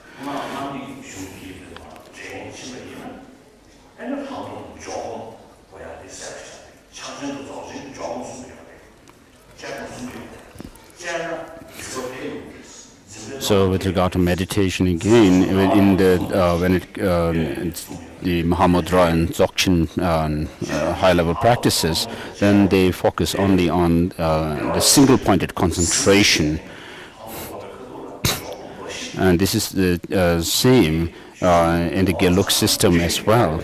When you reach the experience of great bliss and then try to develop that insight into emptiness, you can't do analytical meditation, but you have to do focused meditation, single-pointed concentration. Therefore, it is important for the followers of different traditions to understand the overall structure of the other traditions as well, not just pick up some point and try to refute them.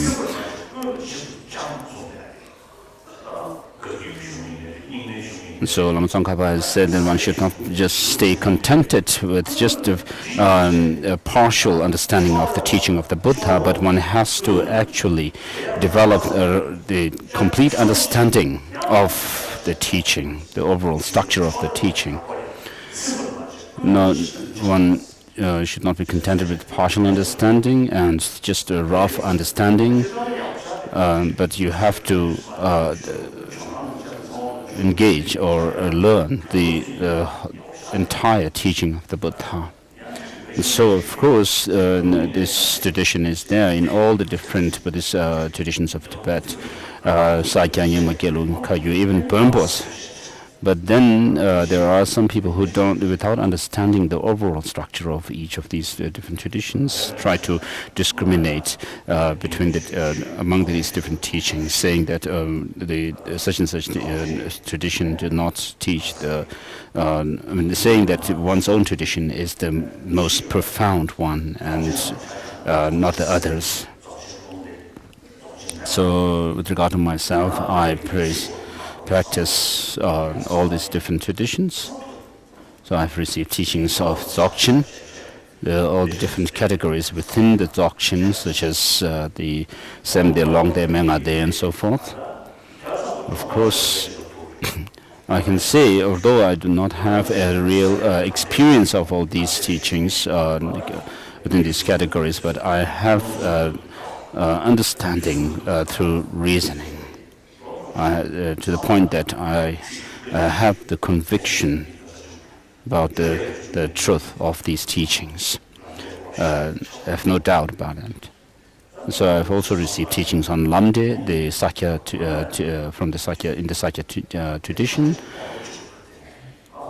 and all these different traditions converge to the same point. And I also admire all the great masters of all these different traditions who have made such great contributions to the Buddha Dharma. So, of course, in general, we have to respect all the different religious traditions of the world, as I said before, and particularly the different traditions of Buddhism of Tibet. Then you can have so without understanding the teaching, some people say that if you are a Nyingma or Gelugpa, just touching some Nyingma teaching would have a negative influence on you, or if someone were a Nyingma practitioner, then they said that touching Gelug text would have a negative influence on us. This is not true. This is totally out of ignorance that people are talking, saying such things. So you have to make sure to have the overall picture or structure of Buddhism, and be able to take the whole teaching comprehensively. So next we'll have the question and answers.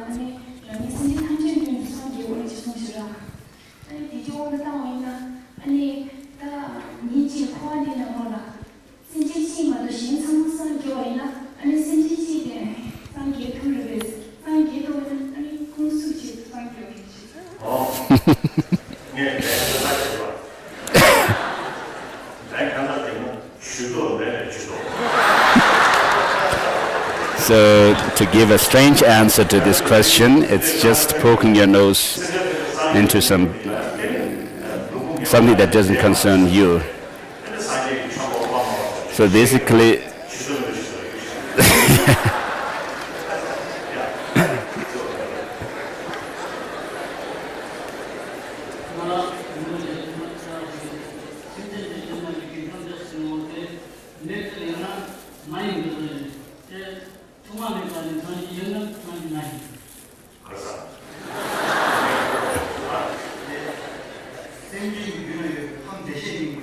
so the Buddha nature that are within sentient beings, is it external negative phenomena or internal negative phenomena? And is this Buddha nature a Buddha as such or not? So with regard to Buddha nature, according to Abhisamaya Alamkara by Maitreya, and what Indian master Abhayakara's commentary on it,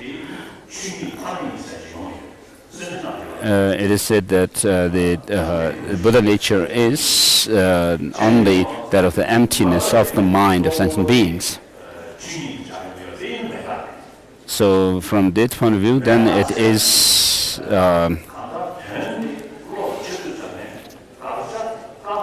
an external negative, or what is known as non-implicative negation. It's like saying, when we say this hall is empty of elephants, it's devoid of emptiness, so that lack of elephants doesn't show anything else but mere absence. But on the other hand, if you say, though the elephant is not here, then what that implies is that there is something else. Although the elephant is not there, there is something else.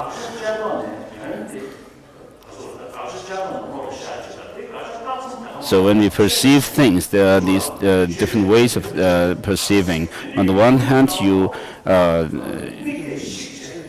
perceive the thing by perceive the object or the phenomena by negating something on it. So when you meditate on emptiness, when you are totally absorbed in emptiness, you are not really thinking this is emptiness, but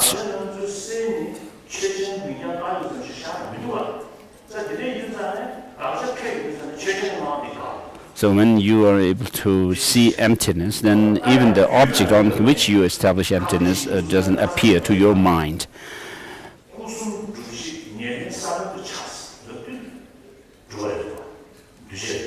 So as I said yesterday, there is this Buddha nature which is explained in terms of a seed, which seed for the three Buddha bodies.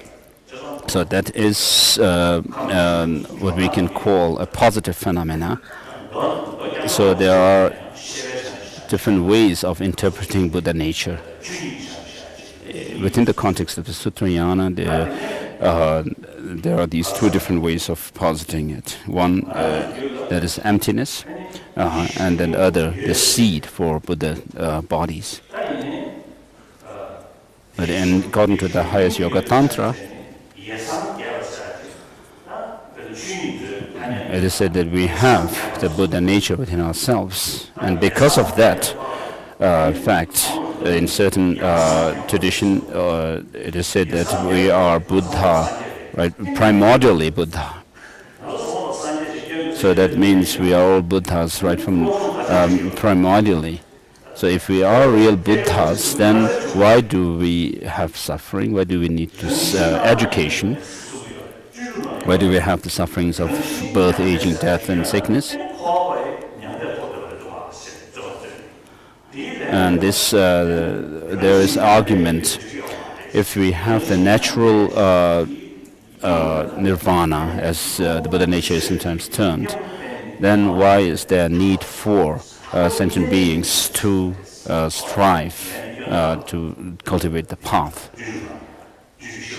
And in Chandideva's Bodhicharya Avatara, this question is raised and then answered.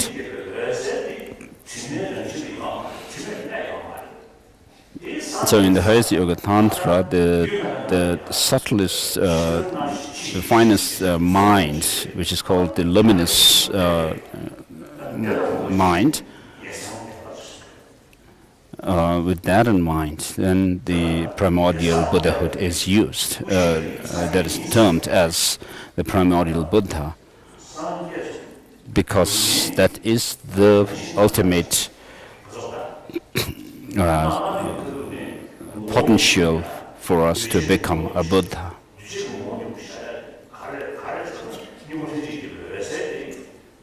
And that is also, according to the highest Yoga Tantra, termed as the Svabhavakaya,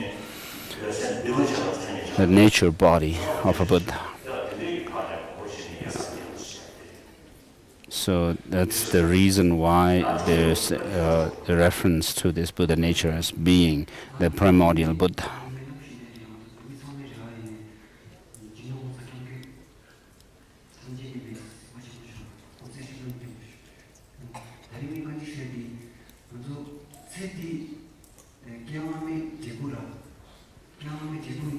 So the question is, this life that we have now is the result of our previous, and what we will be in the future will depend on what we do now.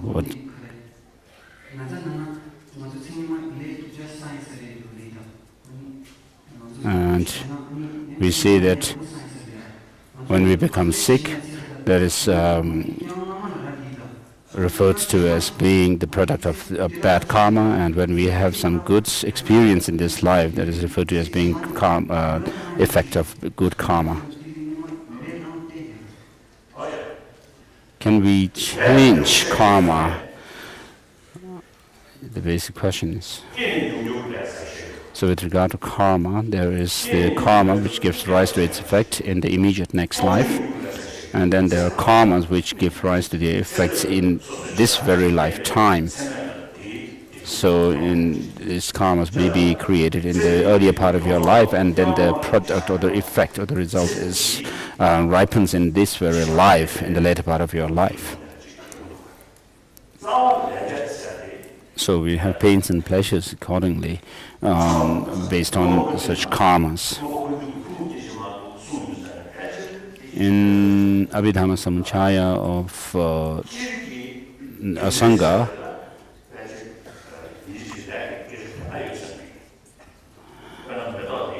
merely to talk merely about causality, perhaps we do not need to talk about karma as such.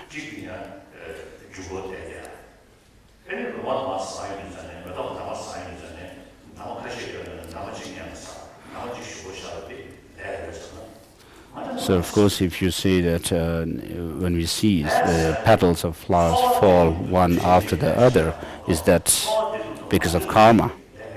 I would say no. But when we talk about karma, it has to be explained or understood within the context or in reference to someone who has a feeling or sensation. So I would say that the flower has come from its own cause, and that cause or seed has its own previous seed and so forth. But then on the other hand, the suffering and pleasant experiences we have are said to be beginningless. So Shantideva's text makes this point very clear, that our pleasure and pleasure experiences and suffering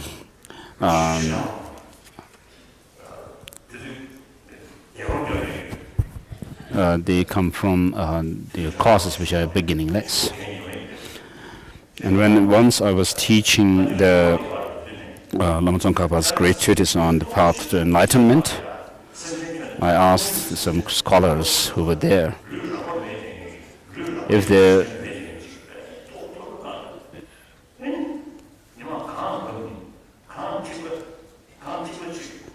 on a high mountain, a snow mountain, then if from the snow 2 drops of water fell on 2 different spots, is that because of karma? One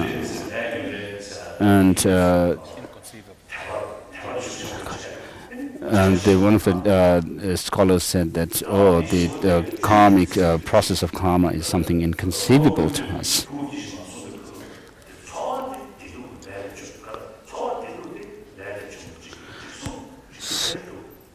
So Asanga's Abhidhamma Samuccaya mentions that our experiences of pleasure and pain are the results of karma.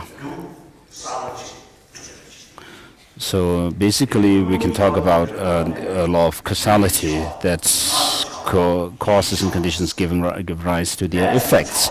On top of that, then when certain action or certain cause is created with certain motivation, then those causes which may be created through our body or speech or mind are said to be karma. So these experiences of pleasure and pain are experienced by someone who has sentiency, and not the flowers and inanimate objects. And therefore, when some action is driven by our motivation, that those actions give rise to the plain pleasure and experiences of plain pleasure and so forth. And therefore, we can talk about karma. And therefore, the karma which is created, which is created by someone in the beginning in the earlier part of their life, can become give rise to its effect in the later part of their life. For example, when you rise up in the morning and has a calm state of mind, then you'll be happy the rest of the day as well. And then to take that within the context of your education, you are doing your education, receiving your education, and finally to live, to make a living in your life, and then to have good husband or wife, and to have a good job and so forth. So your education, you put effort, and then the result will come in the form of your jobs and so forth. So that's karma. And students who are peers in the same class, and then when you go to university and then graduate from university, one of you would have a job and the other will not have. So the ones who do not have it, who doesn't get a job, will rather feel sad about not having a job and so forth. Whereas the ones who have job, who get job, will be happy. So there are people in the materially advanced countries who have really high level of education, but then very unhappy, and they have to take tranquilizers and so forth. Whereas there are others who do not have any kind of job or education and so forth, but live a very poor life, but still are happy. So if you can educate yourself in the modern subject as well as internally, then you'll be happy.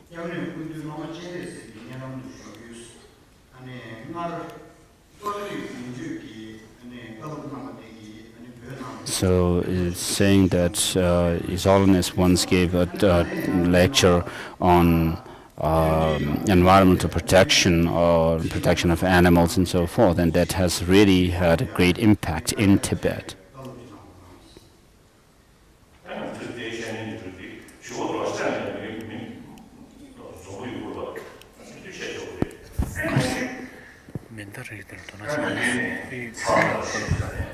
And then the question was about weapons. The people are taking to weapons, guns, and so forth. And so please comment on this.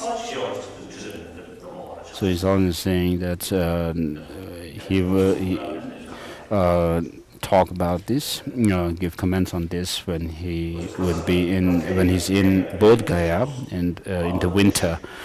Of course, we are talking basically about non-harming others or practicing non-violence and so forth. So that includes not taking up guns and knives and so forth. So I met some people who said that they have bee farms somewhere in Bengal. When people go to hunt for honey in the forest, then on the way, what happens is every year about 80 people are attacked by preyed by tigers, and because of that, the villages, in the villages, many women become widows, and the rest of the village people considers this woman as being some kind of a bad omen and look down upon her. And so this is very sad, I found. So in such a case, perhaps people need some guns. So when they are attacked by tigers, they can at least shoot the tigers. So except in such exceptional cases, I don't know the need for weapons in Tibet, for example.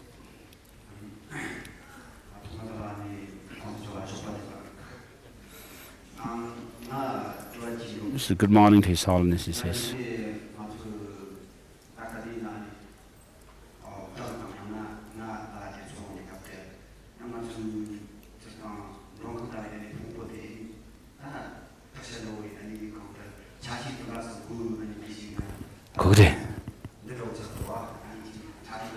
I'm sorry, I can't understand this dialect. Strong dialect. Amdo dialect sounds like.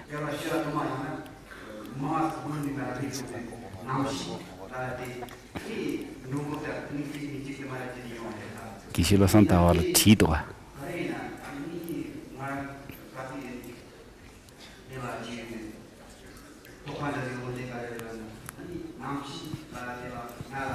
Kude.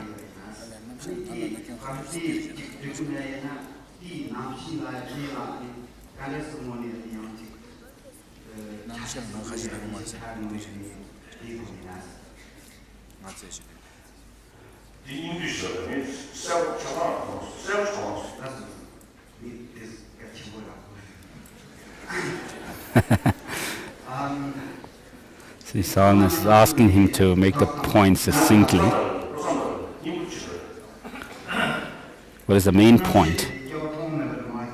So if the consciousness comes from the time beginningless, has come since time beginningless, why can we not say that this consciousness of ours is the person himself or herself? So even on the conventional level, to our mind, we talk about my mind.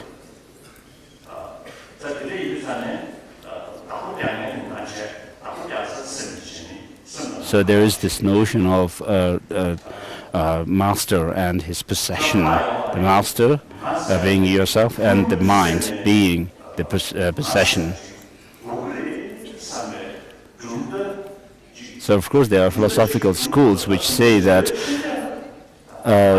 so long as you hold on to some kind of philosophical stance whereby the I, you say the I or the person has to be found from within our psychophysical aggregates, and therefore you have the Chittamatra saying that we have Alaya Vijana, which is the identity, the final identity of the person, they say that we create karma, and the karma cannot go to waste, and it has to the karma has to leave its imprint on something, and therefore they posit this Arya Vijnana, or the foundation consciousness.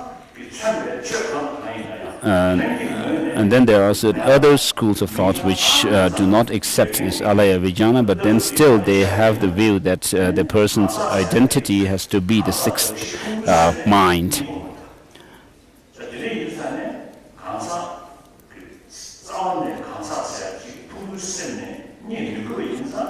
But from the point of view of the highest philosophical school of Prasangikas, then we do not have to have such a view of having a person that we can point to as being from within the aggregates, the psychophysical aggregates.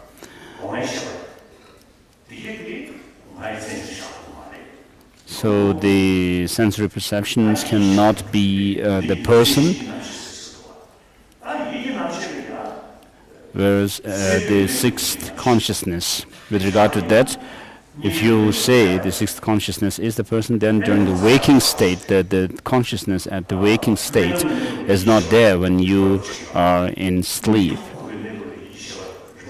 And then there, within the sleep state, you have a deep sleep, and then also dreaming state of mind. So where do we posit, or which one do we identify as being the sixth sense, the person as such? So if you posit the sixth sense as being the person, then the person, you would have to say that the person at the waking state is not there during the sleep state. So the manifest mind is, because it is not there during deep sleep, the person is not there.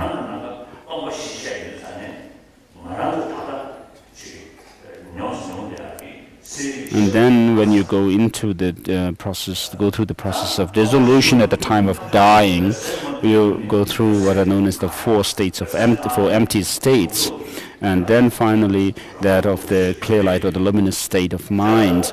So at that point, the person now cannot be there. So if you have to posit or point to the sixth mind as being the person, then the clear light mind has to be posited as being the person, and so it's very difficult to say that the sixth mind is the person. So you cannot, in other words, point to any of the psychophysical constituent factors as being the person as such.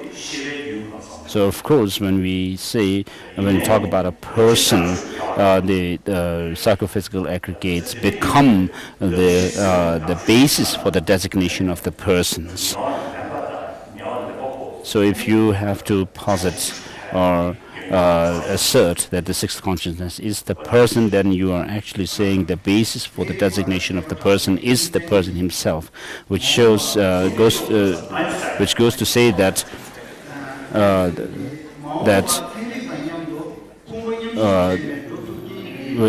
by which you would have logical fallacies of the actor and the agent being the one.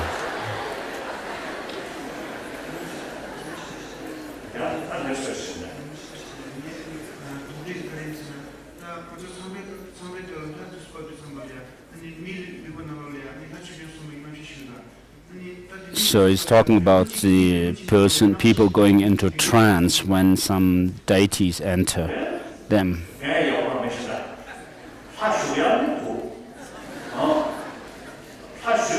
So he only says, I don't know exactly what to say, but there are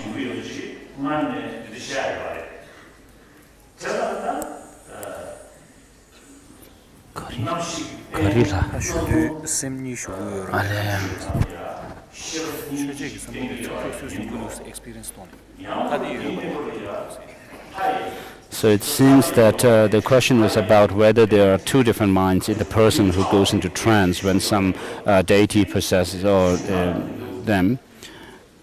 It seems that there are some mediums of oracles who can feel that their own mind is also, who can experience their own mind while they are in trance as well.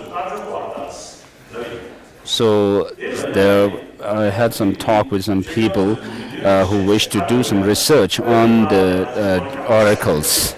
And I said to them, they would need permission of the oracles, the deities themselves first. Otherwise, without the permission of the deities themselves who enter the people, the medium, perhaps the deity or the oracle would rather sort of beat up the researcher. So we have the phenomenon of tugdam, which is to say that people who have clinically died can stay and do stay in the body for some time, and we are doing some research on this. And once we are successful in this, then perhaps we can extend the same kind of research to the oracles as well. So we have oracle mediums who are very humble when they are in their own skin, but once they go into trance with the deities, then they're very active, unlike the person they were.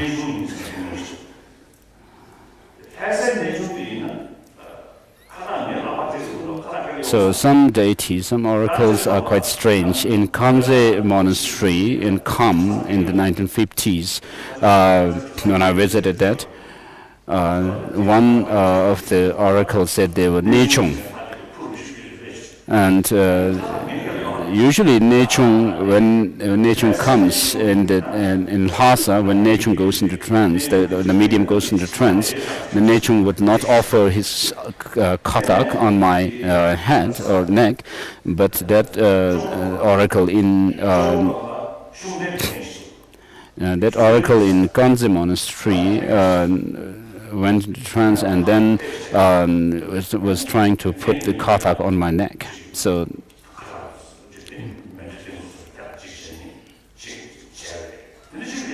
And then in another monastery in Chokra, one medium went into trance, saying that he was the deity was that of Shugden. And when my Lord Chamberlain came near that medium, the medium was feeling rather a little bit uneasy when he saw the Lord Chamberlain. So what happened there, I was quite surprised. Why would the deity feel uneasy when the Lord Chamberlain came nearby him? And I asked what was the reason, and the Lord Chamberlain said that he actually, the previous day, he had scolded the medium of the oracle, and that's why on that day when he went into trance, he was feeling uneasy when he saw the Lord Chamberlain. So that's quite a strange thing. It's not very sure whether the person has really gone into trance or not.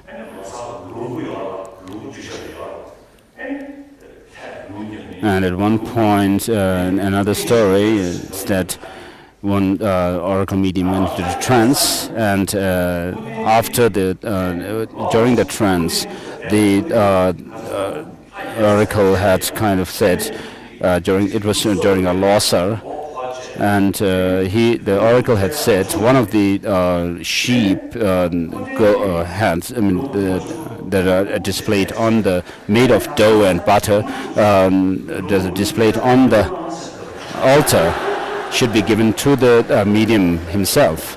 And then after the trance was over and his attendants were packing up the things and so forth, the medium was still sitting there expecting something.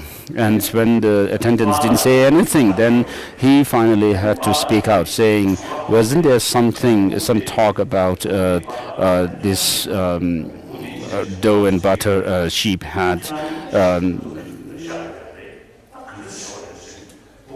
So out of desperation, he said that.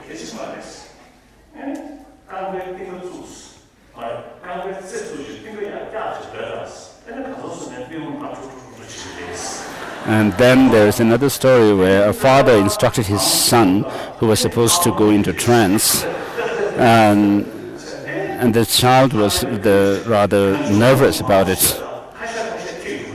And the father said, "You have to lift up your heel, and then when you do that, your toes would be on the ground, on the floor, and then after a while your feet would rather shake, and then people would consider that to be going into trance, and then you can say whatever you feel like to say, because some of them may be true."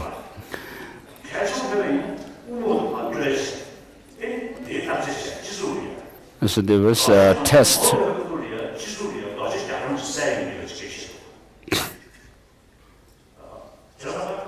So with regard to Nechung Dojitag, then, when the matter that was to be asked to the Nechung, when it's very important, after the oracle went into trance, then his hat would be taken off, because if the real Dojitag then possessed some kind of imprint of parrot from Nobulinga, just reciting mantras, and it's not about participating in the rituals. So majority of us here are university students, and my question is, can you please advise us on how to practice Buddhism by embodying the spirit of the Bodhisattva, while we have to deal with, because most Tibetan youth, we feel that we have the responsibility to advance our own people through succeeding in academic fields. So my question is, how can we embody the spirit of Bodhisattva while having to deal with rigorous and very stressful academic settings?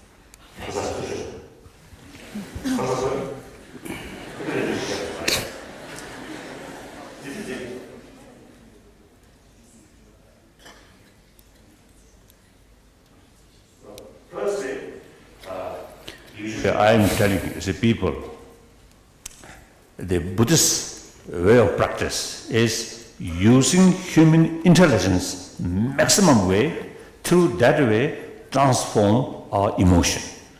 That's a Buddhist practice, Buddhist way of practice, not just a faith. Therefore, Buddha himself is made clear that all my followers, monks and scholars, should not accept my teaching out of your faith and devotion, but rather thorough investigation and experiment. So that is a very scientific way of sort of the approach. So therefore, we must study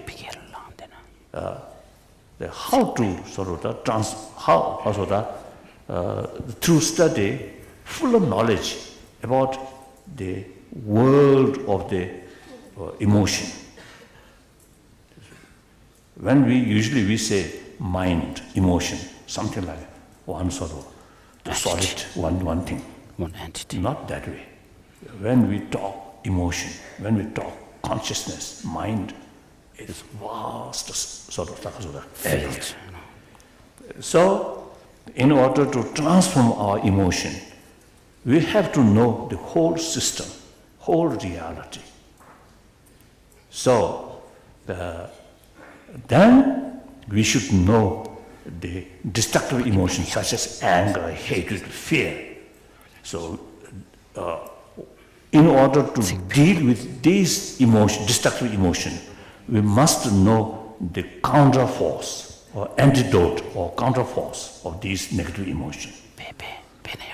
With full knowledge, the system of the emotion, then in order to reduce this destructive emotion, we must increase their counterforce, like that. So first, you must study. Nowadays, quite available in English, in English, about Buddhist about Buddhism. So study, more study. And then,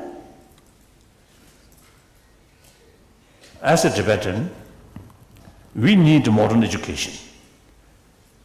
We must catch up with the modern world. So modern education is very, very important. But at the same time, the modern education user ourselves, modern education, very little the ability to provide inner peace. So without inner peace, even the modern education, modern technology cannot utilize properly.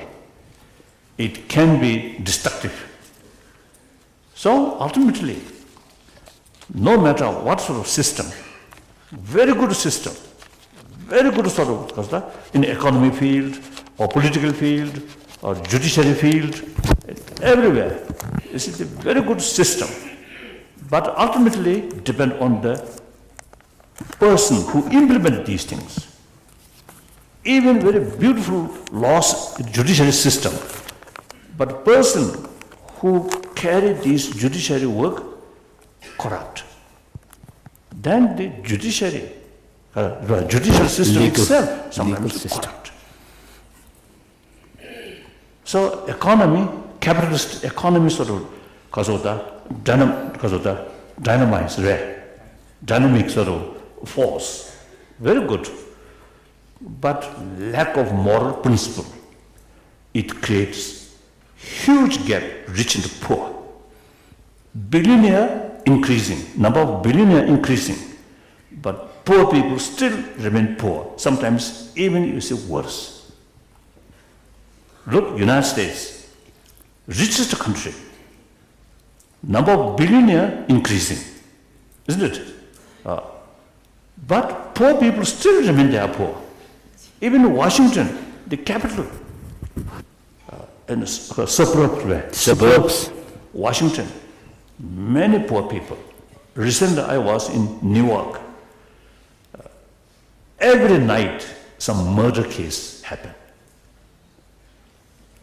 Our meeting, the mayor of the Newark city participated.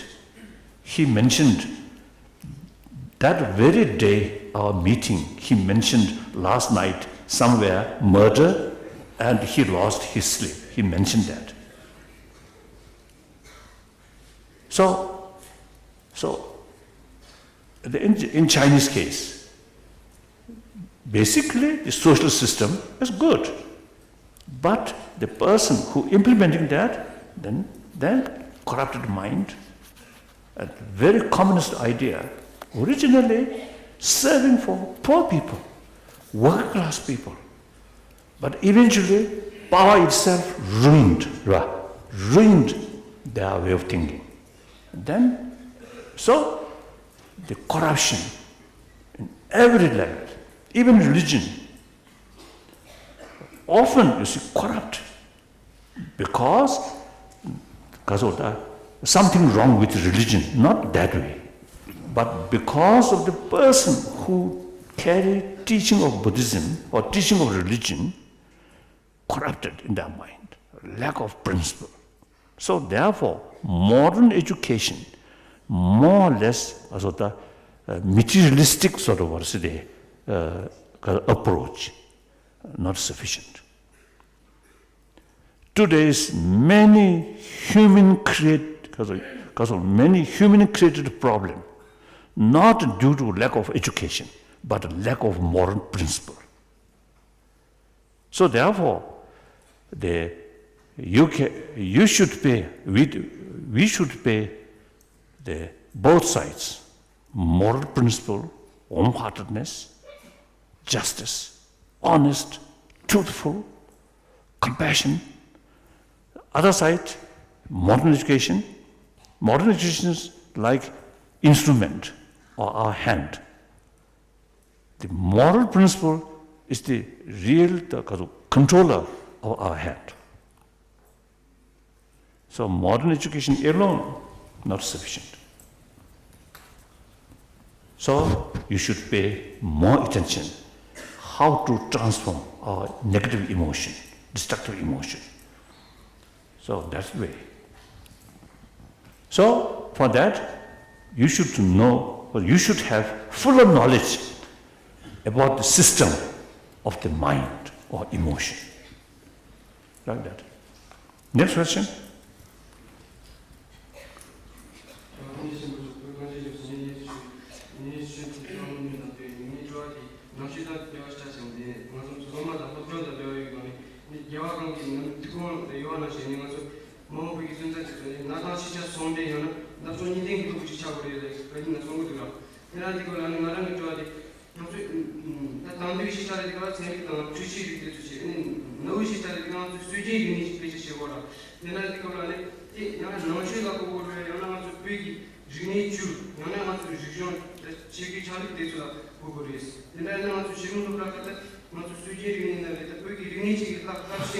He's saying that basically His Holiness emphasizes on having both the education of the traditional subjects as well as modern subjects. So does traditional subject here refer to our own different fields, such as the secular subjects that we have traditionally, or does it mean that of the Buddhism?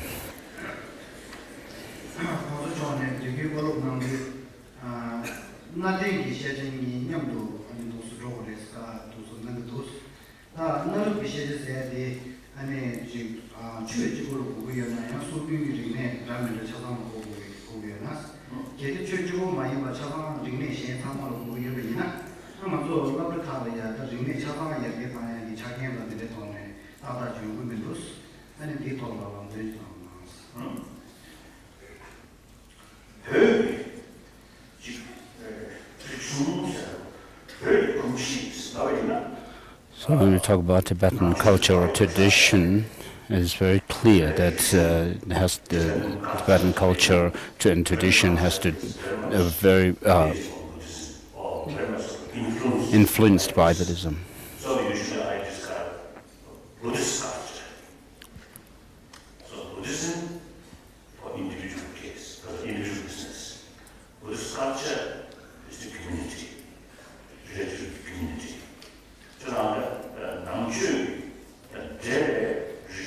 So a culture which is influenced by, or which has a connection with Buddhism. So of course we have what we call the 5 minor and 5 major fields of learning, which are all taken from India. So such as those of Sanskrit learning art, and then the epistemology or logic, and then inner science or Buddhism.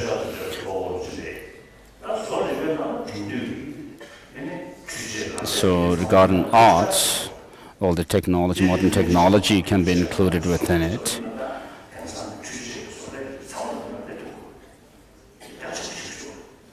So it's a very vast subject. When it comes to inner science, or it has to do with mind or moral science. Logic and epistemology may be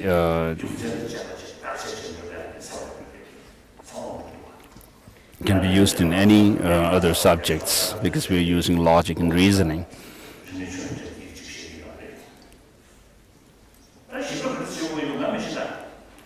So I have no detailed advice how to go about with this. So you have to consult the experts on these.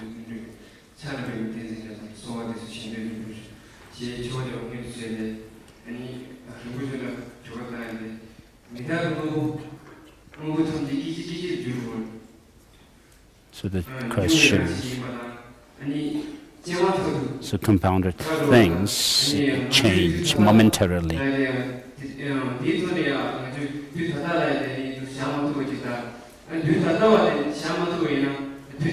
So if things change momentarily, then we cannot point to something being present in the present moment. So if that is the case, then how do we talk about past and future? Because it's said that past and future are posited in relation to the present. So of course, if you try to find the object, whatever it is, from within the thing that is given a certain name, then you cannot, if you search for it.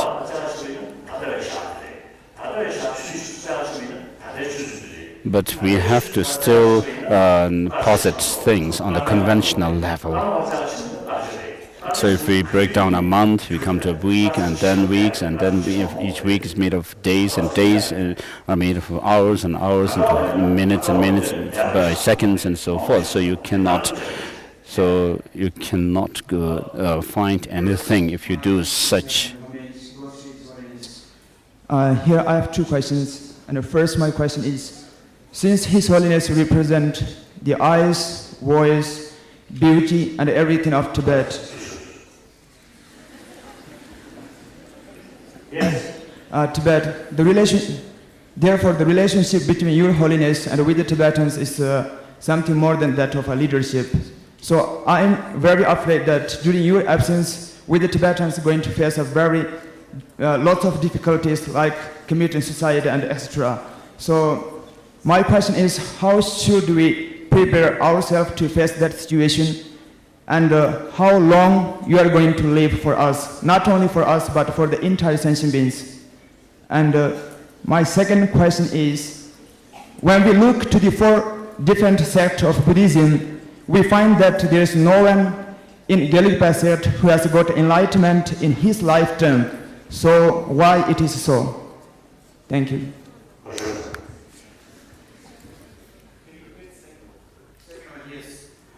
When we look to the 4 different sects of Buddhism, Tibetan Buddhism, I mean, we find that there is no one in Gelugpa sect who has got enlightenment in Gelugpa sect who has got enlightenment in his lifetime. Thank you.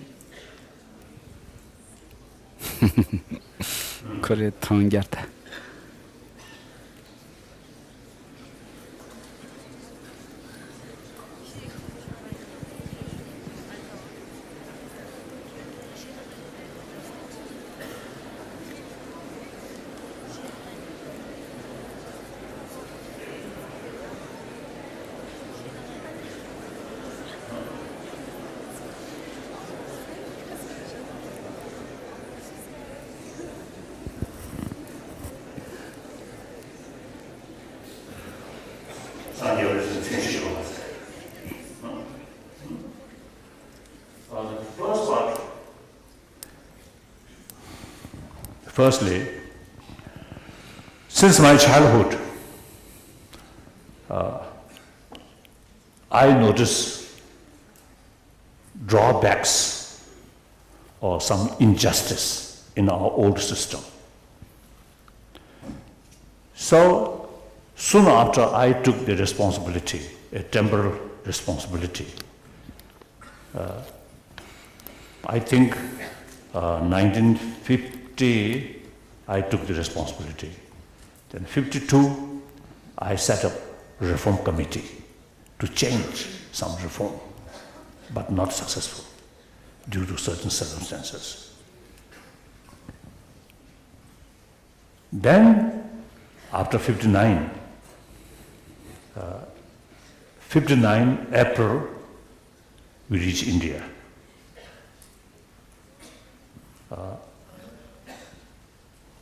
Then 60 on, we start work for democratization. 10 years ago, 2001, we already achieved elected political leadership. Since then, my position is a semi-retired position. Semi-retired means, before that, or Kashak, almost, I think, once a week, or sometimes once 2 weeks, meeting, discuss. Since 2001, almost none meeting with Kazoda, whole Kashak. Only elected political leadership, Professor Sandurumche. So occasionally we met. So all the major decision already transferred in the hands of elected political leadership.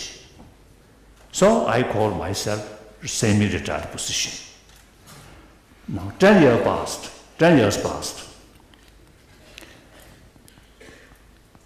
Then I felt, now this is the right time. Now to hand it over all of the political responsibility. And also another sort of reason. I always is telling people, when some people ask me that the religious institution and the political institution must be separate. And I always feel the kings, queens, or religious sort of spiritual leaders ruling rule the temple as a responsibility. That's outdated. Must end. Recently, I met some sort of media people, including one English. I jokingly told him, like the England sort of royal family.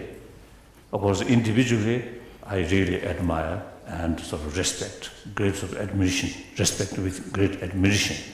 But however, their system is outdated. I mentioned. So while I'm telling other with full confidence, religious institution, political institution must be separate.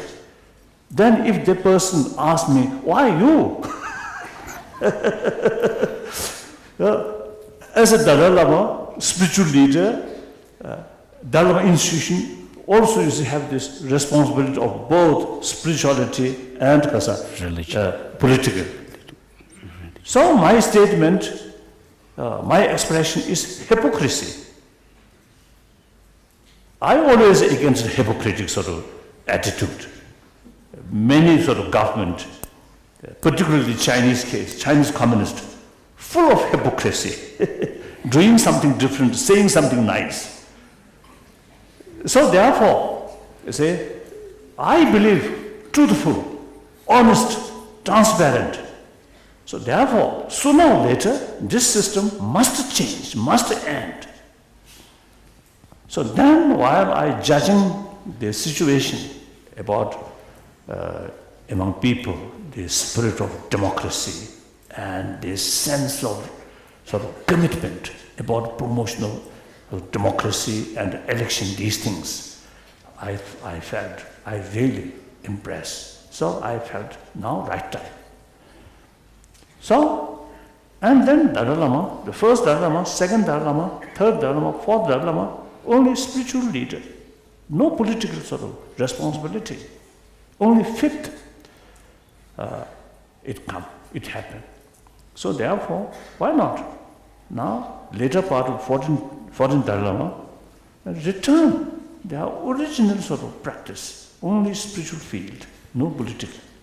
And political responsibility must take elected person, by the elected person.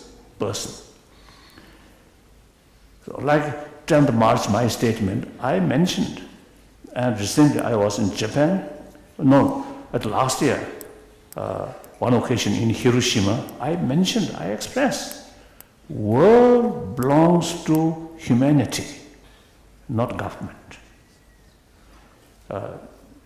Then my statement also I mentioned, China belongs to Chinese people. So like India belongs to the Indian people, about 1 billion Indian people. So, that does not mean they govern India by each sort of 1 billion Indian. That cannot do. So the best way to rule, to govern the country through election. Through election, the elected person, then truly representing of the people. Then carry the responsibility, look after the country. That also 4 years, 5 years. Then again new election. If something goes wrong, no confidence, vote of non-confidence, then change. These are best system. Our old system is outdated. Now, after this change, Tibetan exile administration now truly become democratic sort of institution, where in Peking, very much lacking that. We are truly democratic organization. So I feel really proud. So now you should sort of develop more sense of responsibility. Tibetan issue is issue of the nation, not Dalai Lama's issue, as Chinese governments say. No, this is issue of 6 million Tibetan people. So the struggle of that, people should take full responsibility. So through election, someone come, and that Kasota, elected leader, he carry this also the responsibility on behalf of the people. So Dalai Lama, yes, mainly spiritually, faith, there are people loves me, people trust me. So then, if you really trust me, then I handed over this voluntarily, happily, proudly. You must trust. This new sort of administration, what's arrangement like that. Like that. So I think it mentioned here. I think tomorrow our speaker and the newly elected person going to speak, makes some sort of talk here. So you will know more clear picture. Like that. Second part.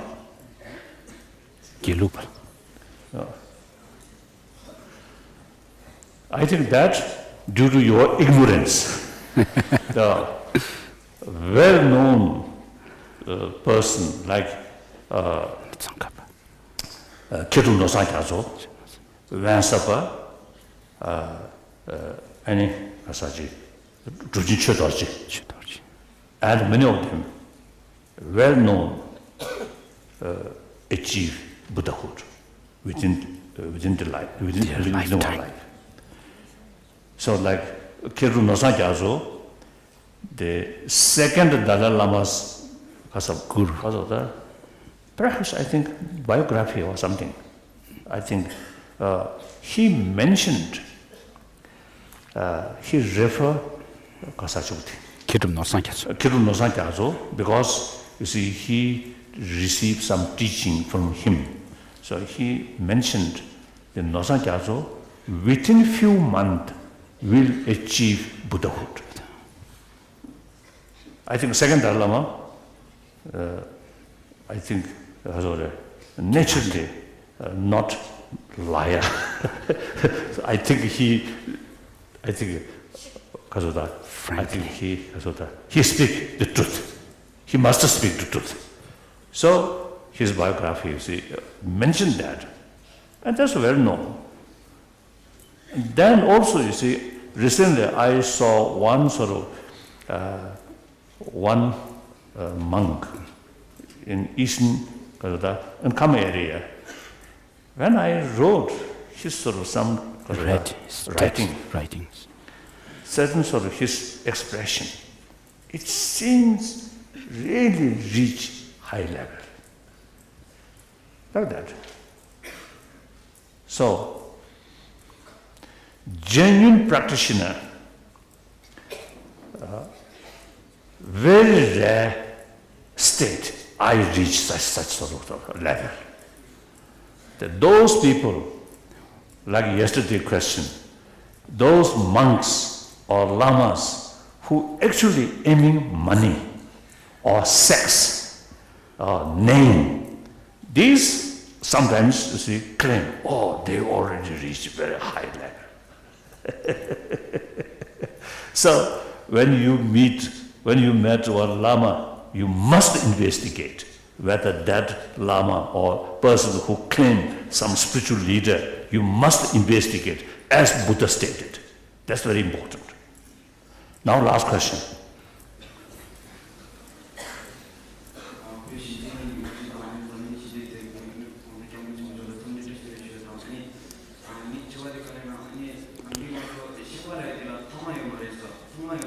So there's no beginning to the mind.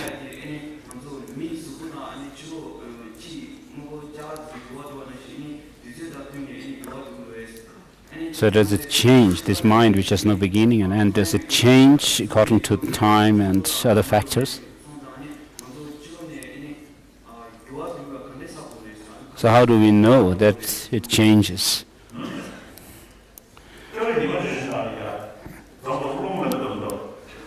So do you become angry sometimes?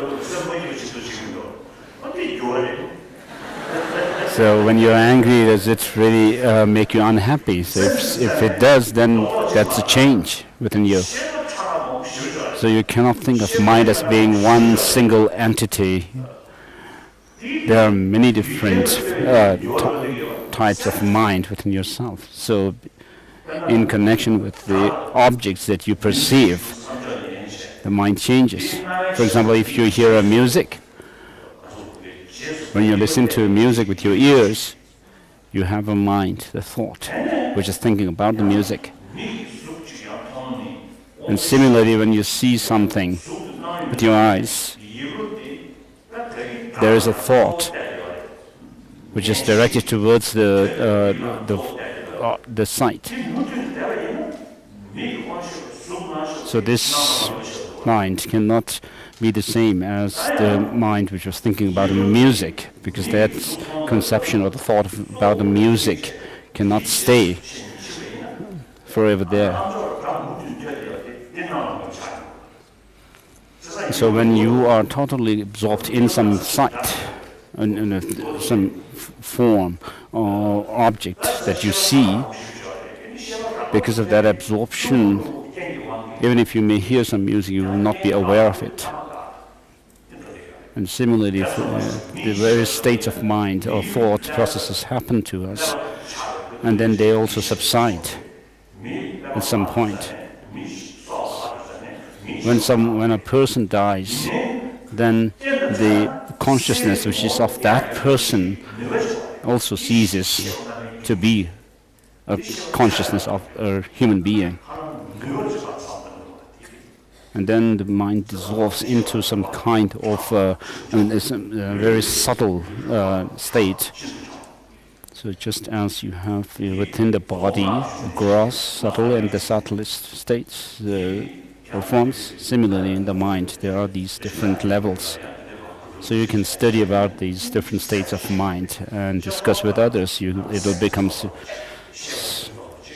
on a superficial level, you may think mind as a huge one entity.